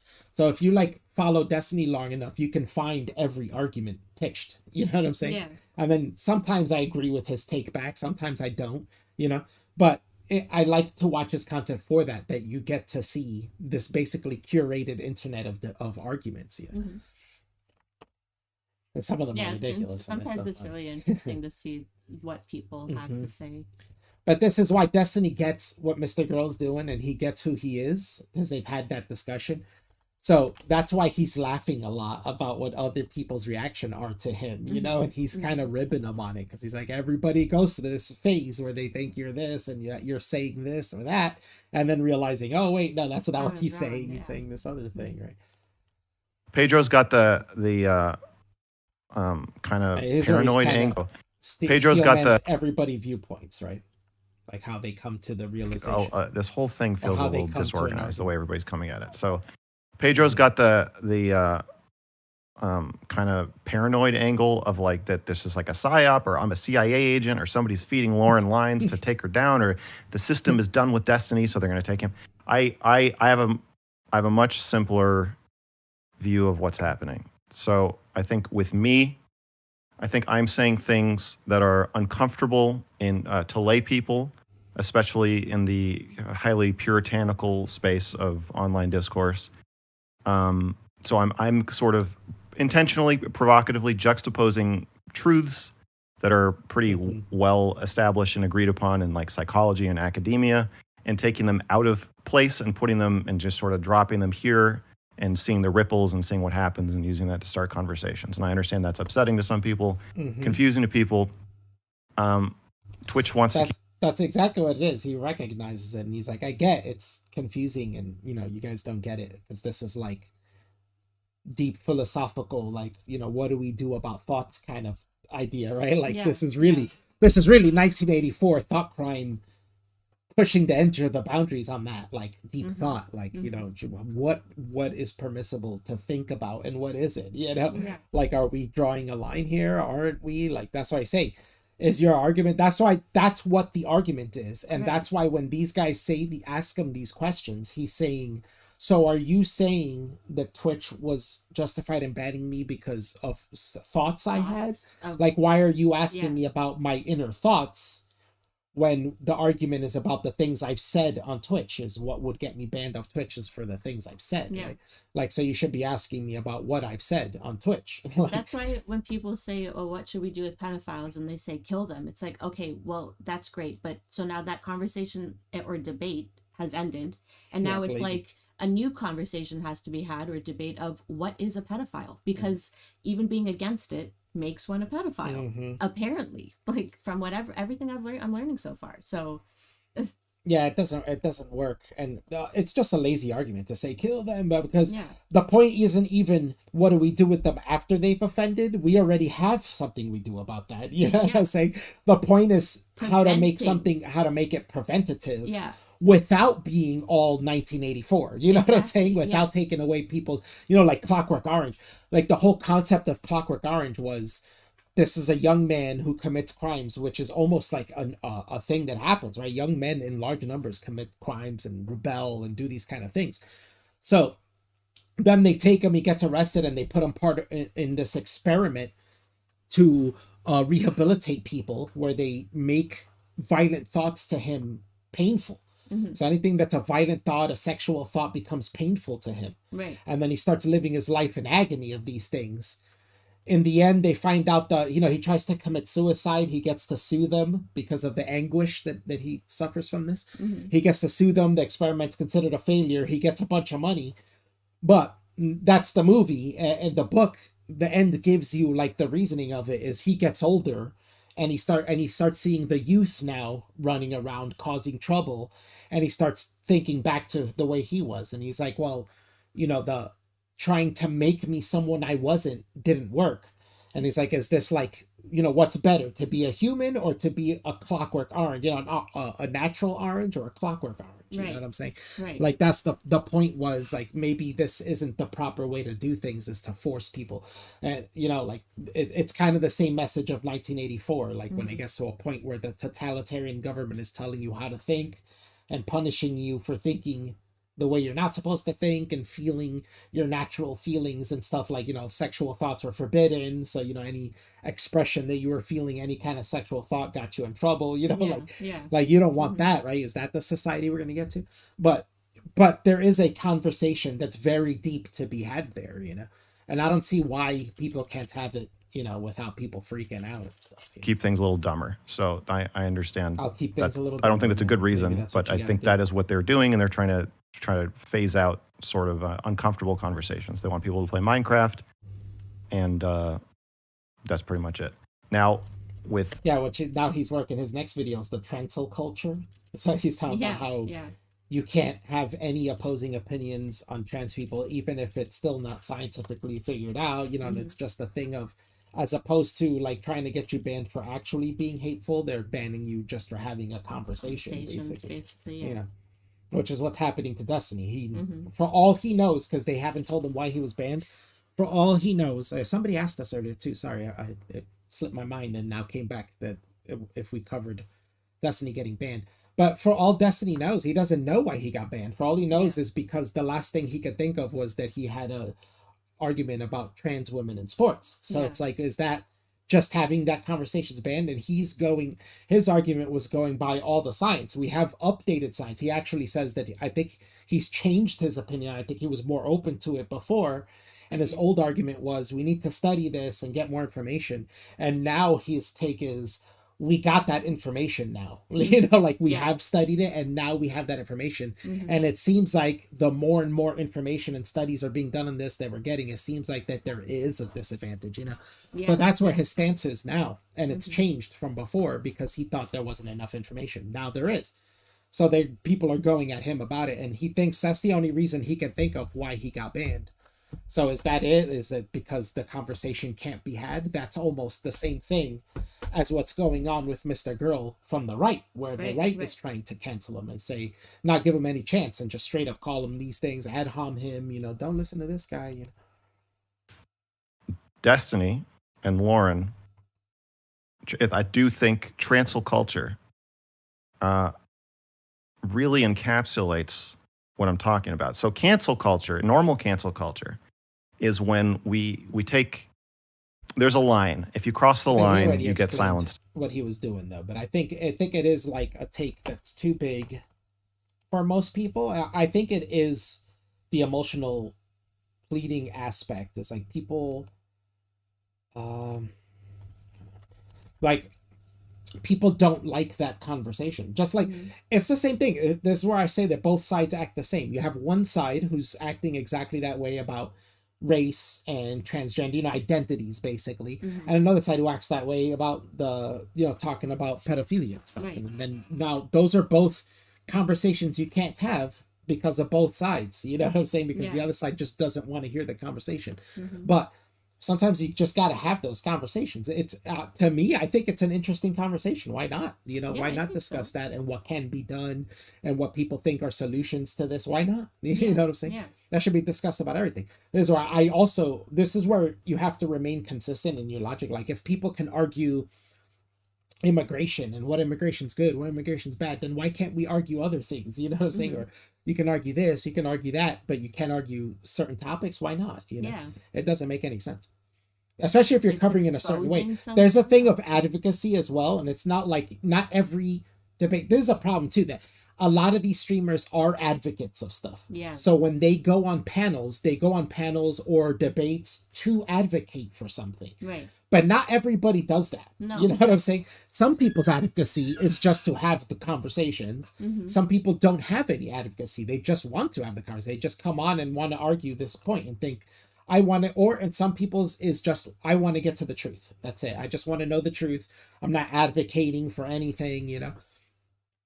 So it's like, you know, so when people go on and do these things, they project, right? And they're like, well, when I go on these panels or when I debate, I do it for advocacy. Lance is one of those people who do that, and they address people and make arguments against Sean and people like him to say, oh, well, you know, I do it this way, he does it that way. And it's like, that's not how it works. Like you're making it a false comparison here. And that's what people do, you know? And you know what I'm saying? They just don't, the truth is they don't want to have the conversation or they don't have an argument. So they flail, you know, when you don't have an argument, you start ad homing, you start straw manning. This happens to me all the time when I argue with people on Discord. And my argument is one thing and we're arguing one thing. And then all of a sudden I start noticing the replies are answering as if we're arguing something else. And I'm like, but that's not the argument. Why you bring, but blah, blah. Or they ask a question. I'm like, what does that have to do with the argument? And then it's like, I refuse to answer. I don't play these games. I don't want to play games. I just answer you straight. You ask me a question, I'm going to give you the answer. I'm not going to play this game of, you know, like. People think you're trying to change them or fix them or something like that. It's like, what? Oh yeah, that happened online too. Somebody was like, oh, you're trying to fix them. That's not the point. The point is to get to the truth, right? So when you have arguments, the point is to find out what's true and what isn't true, you know. And if you're going to have an argument, stay to the argument. But that's not what happens. People straw man you. That's why I'm saying that's the strategy from both sides. The strategy is when I can't argue the point against you, then I ad hom and I straw man. And it happens every time. To the point where you get a template of that, and you'll have Vosh automatically. Anybody who's a conservative, he already has straw mans built for you. Yeah. Never heard you talk before. No. Doesn't know any of your arguments. Never heard your arguments before. He's going to come in and think that your arguments are already this template in his mind that he has of conservative arguments. You know what I'm saying? And he's already got you straw manned. When you come with a different argument, what's going to happen is he's either going to double down on the straw man and keep doing that and moving the goalpost towards the straw man, or he's going to be in shock, basically, and caught off guard with your argument, and then and start flailing for shit to do, like ad hom or create another straw man, you know. That's why I'm calling it validation fishing. Turn it into a joke. They do that too. Oh, 1350. You get a 1350. What was Lance's condom theory? Sean brought condom theory. Like, no, dummy, you didn't listen past. Funny that he couldn't debunk that. And when he tried, he failed completely, right? Yeah. He showed a study on that was only asked of men, which would also consider gay men. And the argument was about pregnancy, but Sean showed a study to debunk his study that said this study is more recent and asks women instead, because women are the ones who get pregnant, right? So you ask women how many of them have sex with condoms between the races and all that, and what Sean said was completely true. You know what I'm saying? So what does he do after that? He turned it into a joke. Instead of refuting Sean's study, he doubled down on his own study, which was older, done by the same people, but older and only asked men. You know what I'm saying? Which, again, as we said, also includes gay men. Yeah. And that's why it was like the statistic was over 40, was that they did a lot. He was like, yeah, that's older gay black men that are wearing condoms mostly. Those aren't the ones that are getting teenagers pregnant, which was the question, was why they have high teen pregnancy, because they're less likely to use condoms. Yeah. And when you asked women in the more recent study, you found out that was true in that age group. That was true. It's like, do you know how babies are conceived? But what did he do when he couldn't debunk that study? He doubled down on the old study and made it into a joke. And started saying condom theory, that's a new one, I never heard that. Actual justice warriors condom theory, turned it into a joke. But it's not a condom theory. Sean didn't make that up. That's an actual statistic that was studied. He showed you that. You found a study about that yourself. So it's obviously not something Sean made up. And then Lance will take that, instead of correcting himself, saying, "Oh, sorry guys, I was wrong about that, and here's how I got it mixed up." He turns around and says, well, wouldn't people that don't like me love that I'm dunking on myself, basically? Like, the logic there is just, I'm lost on that one. Yeah, it doesn't make any sense. But that's how people react to it. And it's hard to change people's mind on that. It's funny because the term reactionary usually means right-wing people. But I would say reactionary, it makes more sense to just be this kind of person, a person who you can't have the conversation with. Right. This is where, when we watched that one with Destiny and those other girls with Brittany and them, they couldn't have that conversation. They all accused Destiny of being a pedophile. The one girl even says, oh, I totally get what you're saying and I get your argument, but I don't know why, but something about you makes me think that you're, and it's like, well, doesn't that just prove that you're uncharitable to him? Like, that you're just looking at him and trying to suss out a mental thought. This is exactly what MrGirl's saying. It's like, you're trying to banish me for something you think I'm thinking. Like, when I'm telling you what's going on here. Like they think it's exposing something of Destiny or MrGirl, but it's actually the opposite. It's exposing something of them. And this is where I say the people like this are kind of a litmus test for one side to show that they're just like the other side. I'm not saying all right-wingers do this. I'm not saying all left-wingers do this. I think the further right you go and the further left you go, you act more like that. Horseshoe theory is almost right when it comes to that aspect, because really the further left you go and the further right you go, the more douchey your tactics are. You know what I'm saying? The more you like don't have the conversation and call other side Nazis or pedophiles, and the more you straw man the other. Oh, the only time they ever want to discuss, anybody wants to discuss this is to say this. Like it's a, or only bigots say those things. That argument. Why would you say that unless you were a member of Stormfront? Because they're the ones who say that, and it's like what? That's. It's a tactic of extremity, I think, and that's where radicalism and extremities and activism really in general kind of cause these kind of thoughts. Because an activist doesn't care what your arguments are. An activist doesn't care what the truth is. An activist only cares to further the goal that they want. You know what I'm saying? Yeah. So if the goal for the right is they don't want children they don't want children to be abused. Mm-hmm. It's a good goal. I'm not saying the goal's ever always bad. It's a good goal. But they're so activist towards the goal and by any means necessary that they lose themselves from the nuance of the conversation. And actually, this is what happened when there used to be this guy, I think he stopped making videos now, but there used to be this guy I argued with called SJW 9000. Yeah. And he argued with me about UBI. Mm-hmm. And I told him the UBI would be better than our welfare that we have now, right? And he was like, oh, but you would take away welfare. And I'm like, yeah, but it's better than the welfare. So why wouldn't you want it to, you'd rather keep the worst system? Mm-hmm. You know what I'm saying? Like you'd rather continue to screw these people over? Yeah. And, especially to his mind, because to his mind, well, the point of welfare is to help poor people, right? Mm-hmm. So I'm saying this one system helps poor people more, but you prefer the one that helps them least because you don't want, to not get rid of welfare. He'd rather keep the worst system than replace it with a better one. That doesn't make any sense, right? No. And I'm like, this is where these kind of activists, when they get to radical points, don't make any sense because they just want to argue. They're only concerned of reaching their goal, but to the point where it's a one-track mind. Yeah, exactly. And they can't understand the nuance and logistics of what's actually happening to get to a point where things are better. Mm-hmm. Because it hardly any problem is bad goes to good, and we fixed it. Oh yeah, no, it's something's going on that's bad and we need to slowly make this little tiny baby steps and progress towards fixing it. It never goes from bad to good, instantly. That shit that like politicians were arguing about 20 years ago are the same shit they're arguing about now, Things take forever to fix, But if you don't have these conversations, you never take the baby steps. And this is where the 1350 argument gets distorted as well, because the point is to say, look, these things are happening. If you hide yourself from something that's happening, how can you come up with solutions for the problem?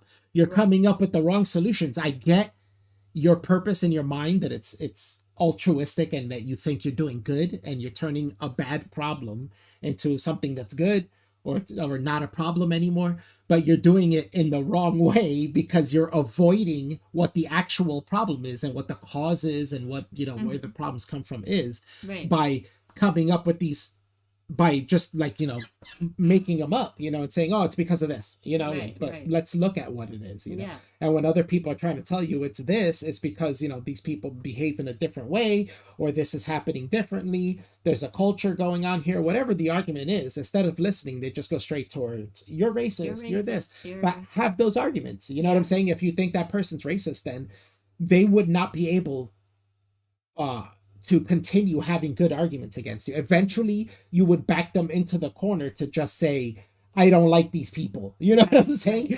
But if you can't continue to have good arguments against them, then you might have to consider that they have a good point. You know what I'm saying? Right. Regardless of how you think they're thinking or what, you know what I'm saying? This is where, look, Lance and these guys all do this shit where the argument becomes null and void and it becomes an ad hoc. That's what I'm saying. 1350 is an ad hoc now.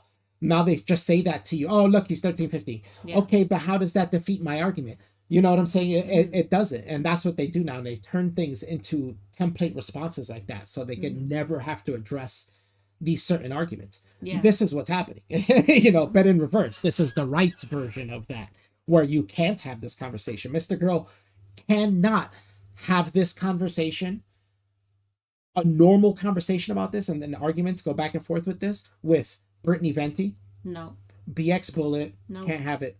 I think he talked to Lauren. Lauren's the only one that he could possibly have this, but Lauren would never outright say that he agrees, because that almost happened in the one with Destiny, where she understood where Destiny was coming from, but she didn't want to say. But every once in a while, she jumped in to try to like progress the conversation, be like, I think what Destiny's trying to say is blah blah blah blah in this condition, you know, blah blah, and then they would freak out again. No, but you're normalizing blah blah blah, and then Lauren would stay out of it again, you know, because she doesn't want to be seen as a chick that argues for this stuff. That's her base.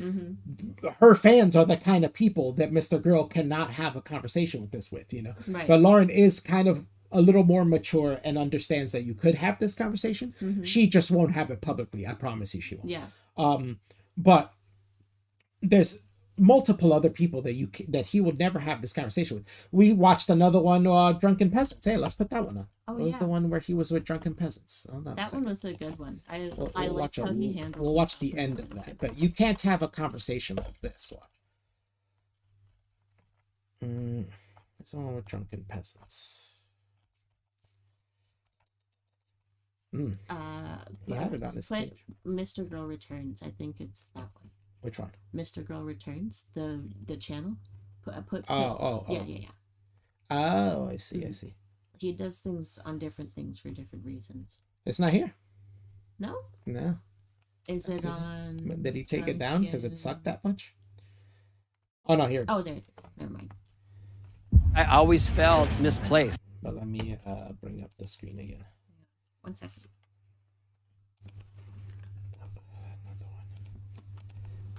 It's this one. Skip. But I'm gonna go straight to the part because it's like closer to the end. Pedophiles. But basically, you got these two guys trying to have the conversation with this guy. This dude Billy doesn't know what the conversation is, but at least he's giving him throughout this whole thing. He gives him the benefit of the doubt and asks him the questions, you know, and they have the conversation. And there's a third guy, you're gonna see him here at the beginning, who's a total douchebag and playing like a game. He's playing like a character. It seems like I don't know what his name is, but he's really annoying and he's almost like playing a character here. Where I feel like he's playing a character where he's trying to do Mr. Girl back at Mr. Girl, I guess. But he's kind of playing a character here, and it doesn't work, and it just ruins the conversation. And instead of the other guys taking account into it and being like, our co-host sucks, let's shut him up and get him out of here and continue the conversation because it was going well, they don't, and they just let him continue doing that. And they're like, well, I guess that we can't continue this, and he just leaves. You know, Mr. Girl's like, all right, I guess... You know, like if you guys don't keep this guy down, I'm gonna leave. Like, because I don't want to play this game. It's like a game or something. Now I'm very smart, and I think you're a pedophile. So, Jimmy, what do you think? You're starting to get close to me breaking. Yeah, we'll do it from the beginning with him, and then we'll skip to. Have you seen Batman? Yeah. I thought the Nolan movies were excellent films. I think Batman Begins is an excellent film. I have increasing problems with the other two. The more I think about them, the more upset I get. Okay. Let's see The Amazing Atheist popularized this podcast years ago, but he left because of disagreements with Ben, guy at top. Is this accurate? Oh, yeah. No, never heard that one before. It's not like there's people around constantly talking about that. Oh, yeah. He was just giving back. I'm genuinely asking what they're talking about because I don't know. I don't know the lore. Yeah. Do you want to fill me in? Maybe that's what pissed him off, and maybe that's why he acted like that. Maybe. I don't know. I didn't recognize this part, but Mr. Girl's legitimately just reading the chat and out he's loud, asking the and then asking them, "Oh, is that something, you know, like to have a conversation? Like, oh, this is what my chat said. Is that true?" Like, is this another example of like what happened? It was like this podcast started in 2014, January 1st, 2014, and about I'd say 2017 or was it 2018? I was saying, imagine that. Is that what sets him off, and that's why he's mad? Maybe that reminded me of what happened with what's that? You're here now with Elijah Schaefer and Sydney. And that guy, what was that guy? He got upset at one of the comments that oh she yeah, read. Jack Murphy guy. Like it's comments. Are people unaware of how comments work? I mean, yeah, he's just asking. Yeah, and he just said on top of that, maybe they took it wrong the first time, but he just clarified. He was like, "Oh, sorry, I don't know the lore. I just read the chat." You know. So I don't know if they continue. About that. It kind of took a directional shift. Well, let's move forward. And everything's going to go dark. I don't know. Batman Returns. I gotta obviously. Because then the people don't look, they don't ask too many questions. But if I'm, let's see, yeah. So I humanize Putin, humanize anti-vaxxers, Nazis. Do you think that therapists empathize with people? Yes. Do you think if a therapist empathizes with a construction worker that they, for the period of that session, identify as a construction worker?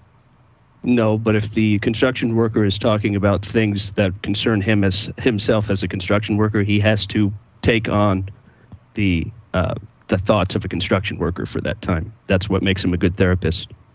No, okay, so then yes. If you mean by take on the thoughts and feelings of other people, that is what empathy is. I agree. But identifying, I think, is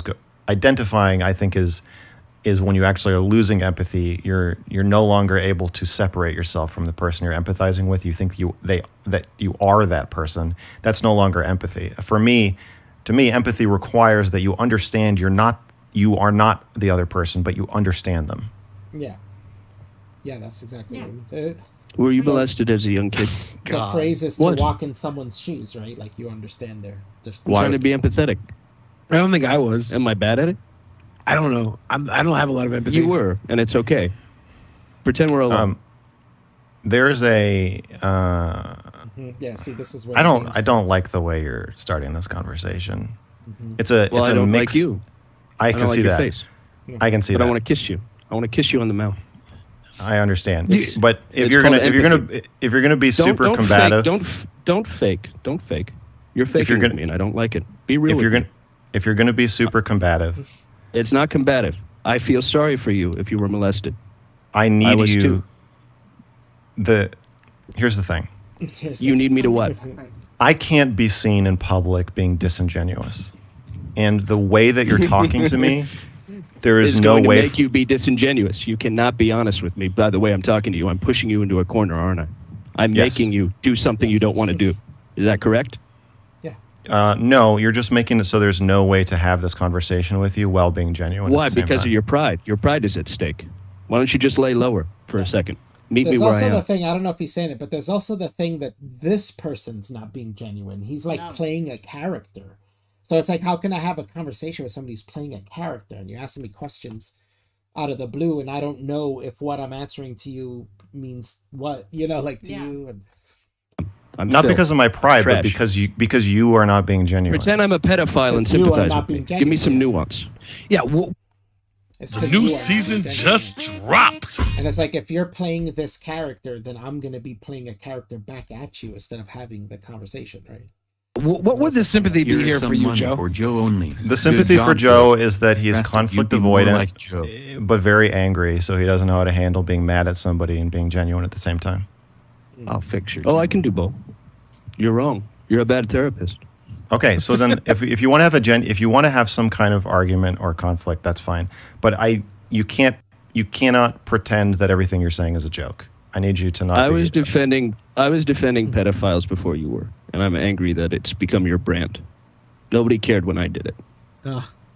Is that? And you're winning now. That's what it is. It bothers me.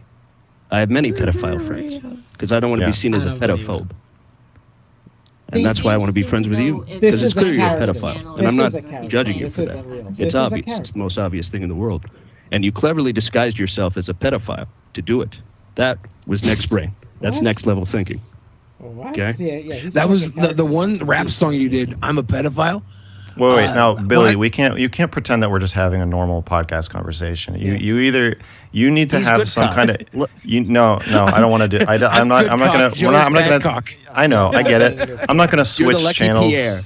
I'm not gonna switch communication styles back and forth rapidly whenever one of you speaks. So I need you to figure out what kind of conversation we're having. Yeah. If this is some kind of listen, I have an editor. His name is Jim. Just be yourself. His name is Jimmy. And Jimmy has a rule. Hi, Jimmy. Jimmy has a rule that I can't let stupid people call me a pedophile for money. Mm-hmm. And That's now, a good rule. It is a good rule. Smart, and I think you're a pedophile. So, Jimmy, what do you think? You're starting to get close to me breaking the rule, which means I'm going to have to leave. Oh no! So if you want to have a genuine conversation, I will. Please no. Please no. Hey, don't do it. Don't do it. Okay, so do you want to stop talking? Yeah. No. Okay. I'll stop. But you see how no, I'm fine. If you want me to leave, between the group, right? Like are they pussified to this dude, or is this dude like this guy have stake in this that like he can't be like kicked off? First off, it seems like they're scared of him somehow, right? When we watched this, you were mentioning how none of these people are the original members or creators of Drunken Peasants, and they have changed nothing. The logo is the same, their intros are the same, and they're still saying the same. And they're letting some asshole just completely nosedive this channel right now, and this conversation at the moment here. And it's like, why can't they have this conversation? Because one of their hosts is an angry douchebag and doesn't want to let them have the conversation, I guess. But it's like, for that, why even have invited him on? Ben is the one who invited him on, and it's like, if you're going to invite someone to your show, why would you have one of your co-hosts chase them off? Yeah. Wouldn't you tell your co-host, yo, man, sit this one out? Yeah. You know what I'm saying? I want to have this conversation. If Drunken Peasants were listening, one piece of advice I'd give them is change this channel of yours from Drunken Peasants, because you're not the Drunken Peasants anymore, and just change it to B and B. Like, you could have two B's reflecting each other, because those are who are now the main people of this channel. So like, do your own thing. Do your own thing with it. Like, but letting this guy take control of what goes on in the mood of the conversation is a problem. Yeah. Leave. I can leave. I'm happy to leave. I don't want you. It doesn't matter. It doesn't matter. Come, go. I don't want you to leave. Go. Lay down. Sit up. All right. Well, so then I need the three of you. Look off your face first. Yeah. I need the three. Meanwhile, while having a smug look on his face, he said, just wipe the smug look out. Meanwhile, look at him. Look at their faces. They're totally different. Like, he looks stoned. MrGirl looks stoned and shit. This guy's the one who looks upset and has a smug look. Give you to figure out what you're doing. I'm the boss here kind of look, right? Like, he's like, I'm the boss. Need you to figure it doesn't matter. You can log off right now. Nobody gives a shit. Nobody gives a shit. Do you understand? Right. We can carry this without you. I was, understand? I was interested in a lot of things, so maybe we could find ourselves together on another platform if this isn't going to work. Because you see, now this guy's expressing, I kind of want to have this conversation. Right. So maybe I guess I'll set something up with you, MrGirl, on a different platform, and we'll have that conversation. You know. Right. And now look at his face. Now he's like, am I being a dick here? Or, what's going on? I was interested in your rap career. Yeah. When you came out with the song.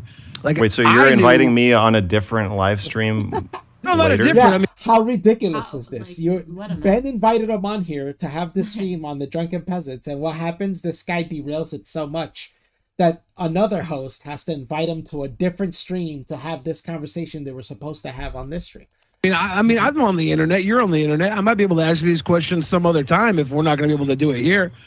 No, we can do it. I didn't intend for the conversation to end so quickly. I had a lot of. I need you guys. I need the three of you. There's nothing wrong with it. I need the three of you to figure this out, and I need you to do it in the next 3 minutes. Listen, you were born a pedophile, and that's okay. That's the framing I'm going to use from here on. I mean, it's obviously not going to get course corrected at this rate. It's over. It's over. Exactly. And in fact, that doesn't mean you molest kids. It means you fantasize about it all the time. More than 6 months, that arbitrary designation. As a matter of fact, I saw that. We spent about... Wasn't very good, was it? An hour on the car ride here watching content, and you're going to blow it all up. Yeah. I mean, I've got nothing else, Joe. So you got kind of want to you got me. Don't worry. No. This is like the Pipmunk episode. This is a lot like that. Yeah. So Ben's worried now. He's like, I don't have anything else. Like, this was the whole show. So if he leaves, it's just going to be the three of us talking about random shit. Like, I don't know what else we're going to talk about. the Tim All right, Pool.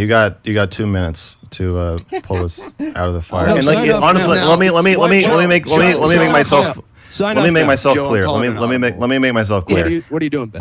I'm fine if you want to have an argument. If you want to have a discussion about what you calling me a pedophile or whatever, I'm fine with it being combative.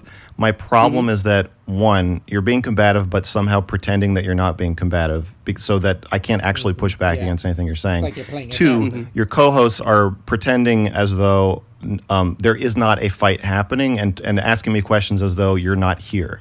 So I need this is how you. I make friends. For real. Okay, that's fine. I need some sort of consistency. You to empathize with me.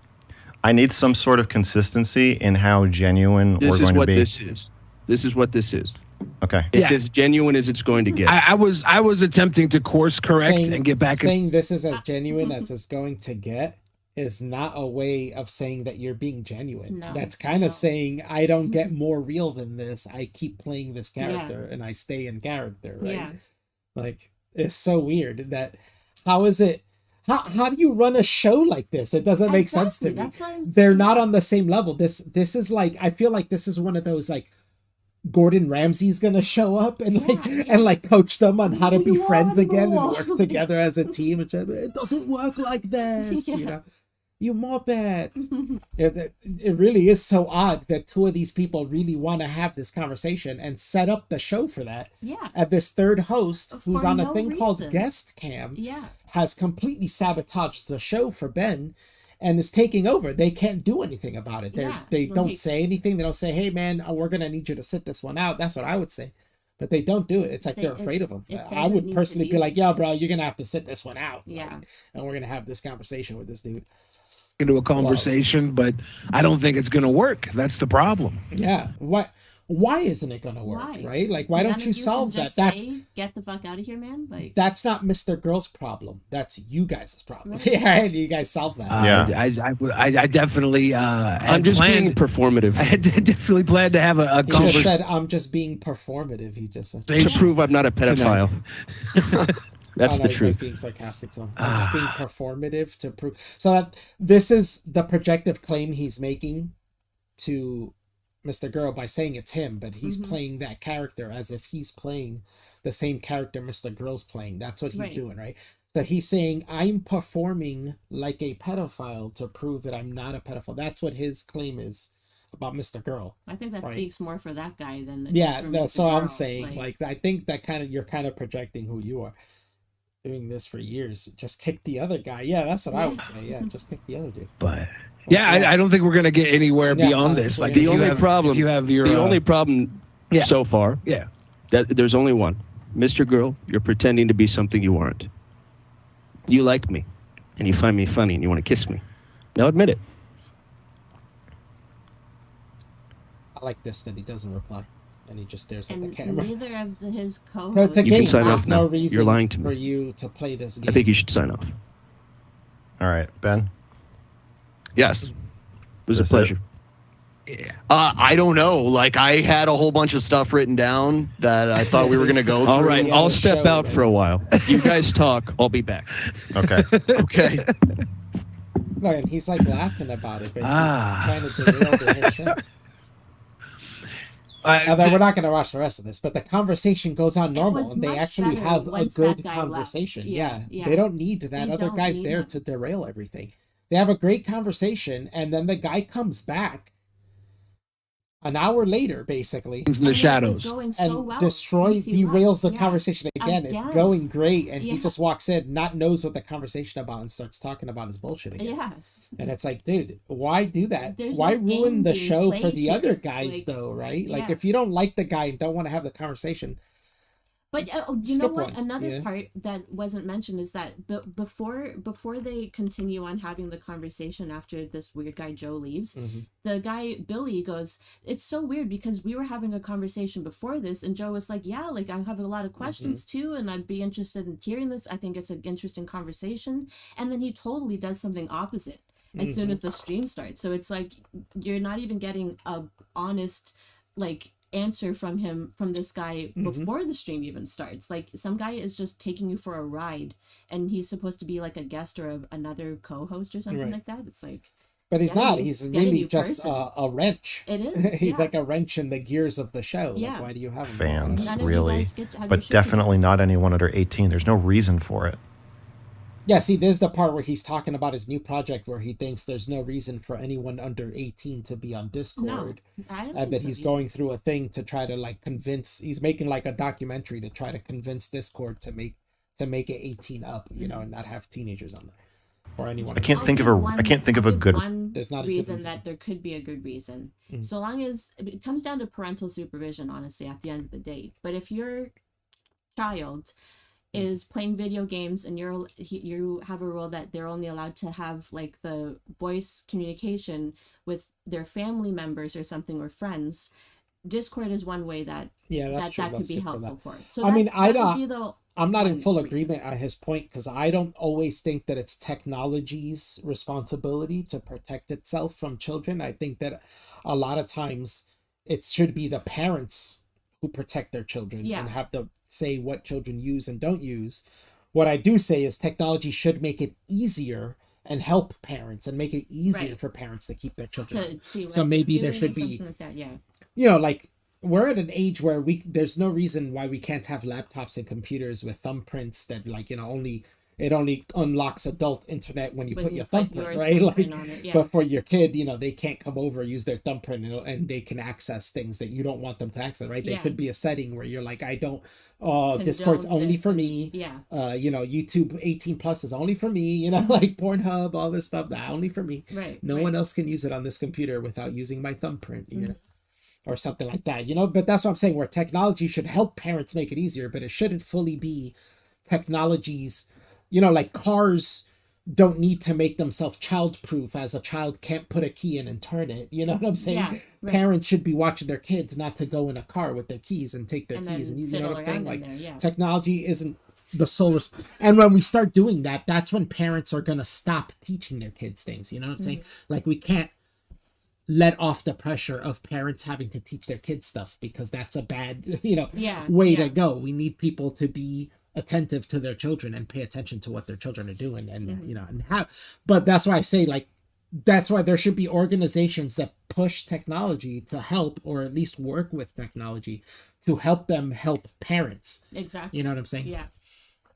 How they can block, you know, and the parents choose what age they think is appropriate, or if their child is responsible enough to use this, then you can have access to this now. I think you're old enough and responsible, you know. Like at the end of the day, children aren't permanent. You're raising, as parents, like one of the goals is to raise your child to be a successful, functioning, well-mannered adult in society. You're not supposed to just keep your child as a child forever and keep them wrapped in a bubble.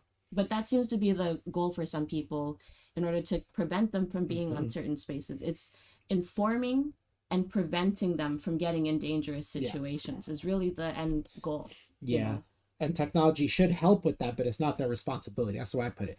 MrGirl has a different idea. He's putting the responsibility on Discord, and he wants Discord to do something about it, as opposed to maybe helping parents do something, or making a plea to maybe promote education of that. You know, like maybe Discord could drop money on educational programs for parents, ads saying, parents, you know, be careful of what your children do on Discord. This is a, you know, a platform where people can speak to each other in private, so be careful, you know, like, you know, they could do that too. Because what my biggest thing is always, I think education is better than taboo, than forbidding, you know. I think education tends to be better and stuff like that. Like the things I was taught when I was taught as a kid from my parents was, don't do this, don't do that. They never told me why, you know, and I always had that rebellious spirit to be like, well, I'm going to do those things and find out why it's bad, you know, for myself. You know, like I said, some people got to learn the hard way. It's just the way some people are wired, you know.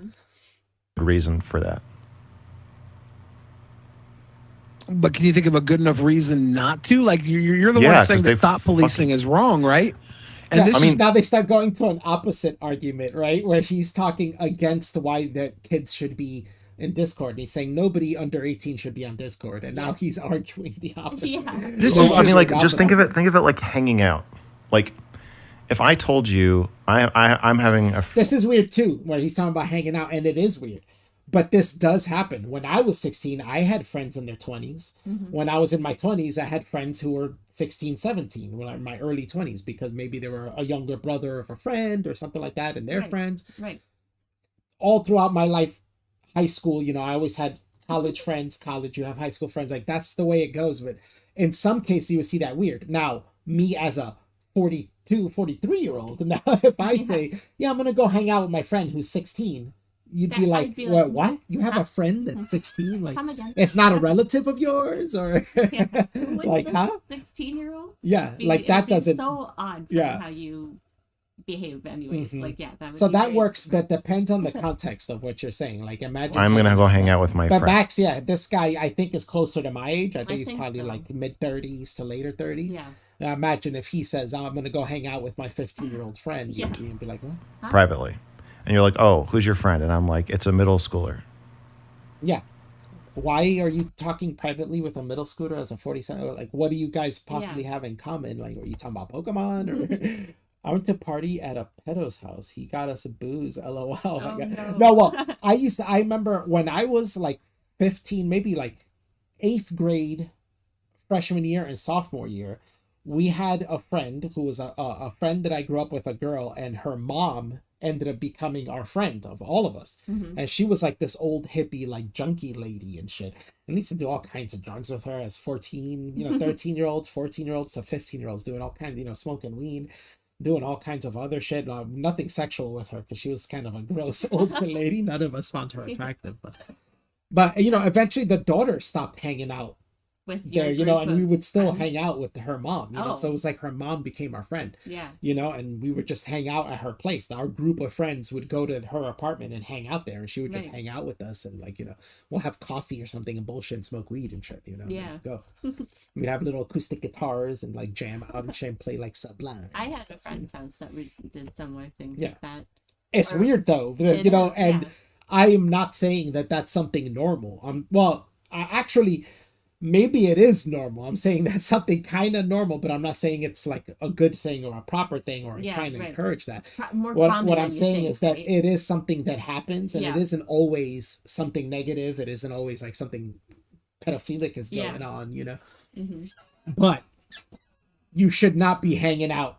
A 16-year-old really has no reason to be hanging out with the older people. Like there's no good reason for it. Like he said, that was his response. There's no good reason for that. And it's true. It's not necessary. It's not a good reason. So, now, and there's no way really, unless you're supervising those things, to know if things are going to be negative about it or good or neutral. This is where I agree with age of consent, because, where there is ages where people mature at different ages, we can't supervise all that, and we can't go down to statistics. Is this the kind of person who is more mature at 16 or at 18 or at 17? We can't make there's no way to keep track of all that. It's way too much of an undertaking. The safe thing to do would to just be like, boom 18 or boom 16, whatever age country wants to put it at. That's what they do. Because it's way too hard to keep track of who matures at what time. You can make that argument till your face turns blue, and guess what? It is a true argument. People do mature at different times. Completely true argument. It's way too much of an undertaking to keep track of that for every situation that happens like that, right? So we make a cutoff date, and we're gonna do it like that. It isn't a thing that magically from 17 to 18 a girl turns, changes and becomes attractive or whatever. There's no thing like that. People become attractive at different ages and mature at different ages, but we put a stop to it for a certain reason, right? And it makes sense. That's the same reason for that. There's no good reason for it. So we should put like a hard hand down and be like, no, like it's just don't do it. Just don't do it. Yeah. Like, are you playing gathering cards with him? What's going on? Like, okay, so you're okay. Why with are you me, hanging out with you're, a middle you're schooler? okay. You're okay with me playing Magic privately with a middle schooler? I mean, if there's a reason, you could be tutoring him. I don't. Like there's. Okay, yes, I know. I said hanging. Reasons. I said friend. I said friend. Yeah, friend hanging out. You're not tutoring. You're not a parent. You're not a relative. Yeah, this isn't a music lesson or tutoring. Yeah. If you're a relative or something, that totally makes sense. If that's like your nephew and you play video games, totally. Yeah, of course. Yeah. Said hanging out. That's not what he's talking about. Yeah. You're comfortable with this. You're comfortable with me being. I think traditionally men keeping a boy for like mentoring is a regular thing. It's weird that they're doing the opposite argument now. Even Ben's like, what the hell? Keeping a boy. You know? like? Keeping a boy. They're called catamites, and it's fine. Yeah, look, catamite. I'm keeping a boy. I'm a mentor. Sometimes you're just a mentor. I remember. Squires. Interesting. I don't get why people need to have a mentor. Mm-hmm. That's been something that I've always thought is weird. I don't understand that. And said friend. Well, I don't know. It's kind of like they do that for like, it depends on the situation. Like a lot of time for inner cities, they do Big Brother programs where people will take little brother, like takes a kid who doesn't have any siblings and treat him as a little brother and come pick him up, take him to the park and play, you know, to keep them off of being gang members and shit. So they, you know, and that's big in the Black communities. They do kind of stuff like that. That's kind of the same thing. It's kind of like taking a mentor and you're getting an older male to come around and teach you how to be a man, you know, and how to have discipline and not be a gangbanger and, you know. That makes sense. But looking at like some like public figures as like mentors or role models, if they don't have that type of job fulfillment or something or volunteer arrangement, that seems to be the confusing part about it. Yeah, but like but on the friendship, aware of the contents of those comments. Let's fast forward to where this guy he comes in and listens to when he found her. Says I've heard just got a string. But there's a point where he starts derailing the conversation again, and he just doesn't like. He just wants him off, basically. I don't know where it is on the. Got these fucking ads. Tony Hawk. He's looking old now. I remember when I was a kid when Tony Hawk was getting popular. I remember that's a long time ago. Because no selling. So you made a comment about how. So what? You can tell me the story so I don't get it wrong. Are you a glowy? Hold on. Let me answer my question really quick. I don't know what that means. The day after the Virginia Tech shooting. Okay.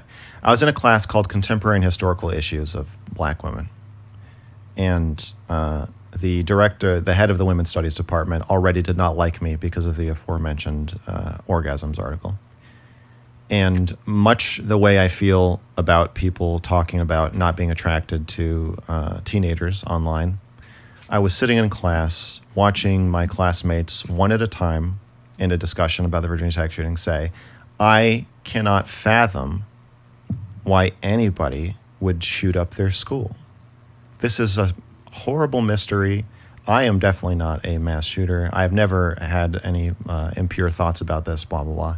Going around in a circle. And so finally when it got to me, I said, anybody who says they've never thought about shooting 32 people is lying. And that's true. Now, have you ever looked at child pornography? Your interview, I need you guys to figure out. There it goes again, right? I need you to answer the question honestly or leave. Yeah, if Joe's here. It's funny, the second he did that, you heard Ben go, like, there goes the show. Here we go. You know, again. and It's not. It's. And the thing is, they already had a discussion about this when he left, and he's going back to the same thing where he's like asking him these questions that have nothing to do with it, and he's already explained this. Not going to work out. Yeah. It's not so he's already done. He already addressed this prior to this video on the Cuties review, which he said that he saw. At the beginning of the Cuties review, he says, I've never looked at child pornography ever. I don't know anything about the world of it. You know, like this was me coming in like fresh on an open viewing of something like this, you know, that people are telling me have like pedophile kind of things in it. I'll say that right now. Yeah. Okay, so I should just leave. Yeah. I mean, I think so. Right. Joe, would you like to leave, Joe? No. Okay. I'll stay. He's in the room with us, so it's a harder to get him off the call. You can try to move. He's in the room with us, so it's harder to get him off the call. So the point is, they can't control this guy. No. They have no control over him. He's in the room. None of them are willing to tell him, hey, we want you to step out. And none of them are willing to force him out. And they know him, and they know that the only way they're going to get him out is to have to be forceful with him. And they don't want to do that. So they're afraid of him, really. Because like he's holding them hostage with the concept that he's going to be aggressive and use force against them if they try to, you know. Are you saying that you're unable to stop him from doing this? There's an interesting dynamic, and this is what I was afraid of, Ben, in our DMs before. I was saying that this is exactly the shit show that I thought was going to happen, because you're your own hosting team cannot internally decide what you're doing. Mm-hmm. Yeah. That's true. They're all It's a doing problem. totally different things. And you pointed it out. Yeah, Thank you. Yeah. You're great for many purposes. I definitely I mean, Billy and him didn't know how this conversation was for going like to go an hour today. Have while you he was ever gone. looked at child pornography? I don't think I have. I don't think he's gonna indulge that. Billy hasn't. Jimmy, I know I haven't. Personally speaking. Jimmy is having a fit in the editing room right now. I wish we could talk because you are literally the definition of the exact thing that I'm talking Thing you about. like to So mock. Yeah, exactly. You would be and a I've embodied perfect. it perfectly. I actually know you better than you know you. I know exactly what you dislike, and I know why you dislike it. I own you. Do you understand? You're mine now. You're kind of like a child, and I'm a pederast. That's kind of what's happening. Except it's your mind that I'm fucking. Do you understand? See, Joe, what you're doing right now... This is why you've threatened to leave 3 times. It hasn't worked. I've called your bluff each time, and now you're lingering. You don't know what to do. I'm not. You I'm want not. to be. And I was like gaslighting him, like, you're not leaving because this. And he's like, I'm not leaving because I'm waiting because I'm here for Ben and I'm waiting for this guy. The conversation to go back to what we were just having. There's nothing else planned, bro. This is it. Yeah.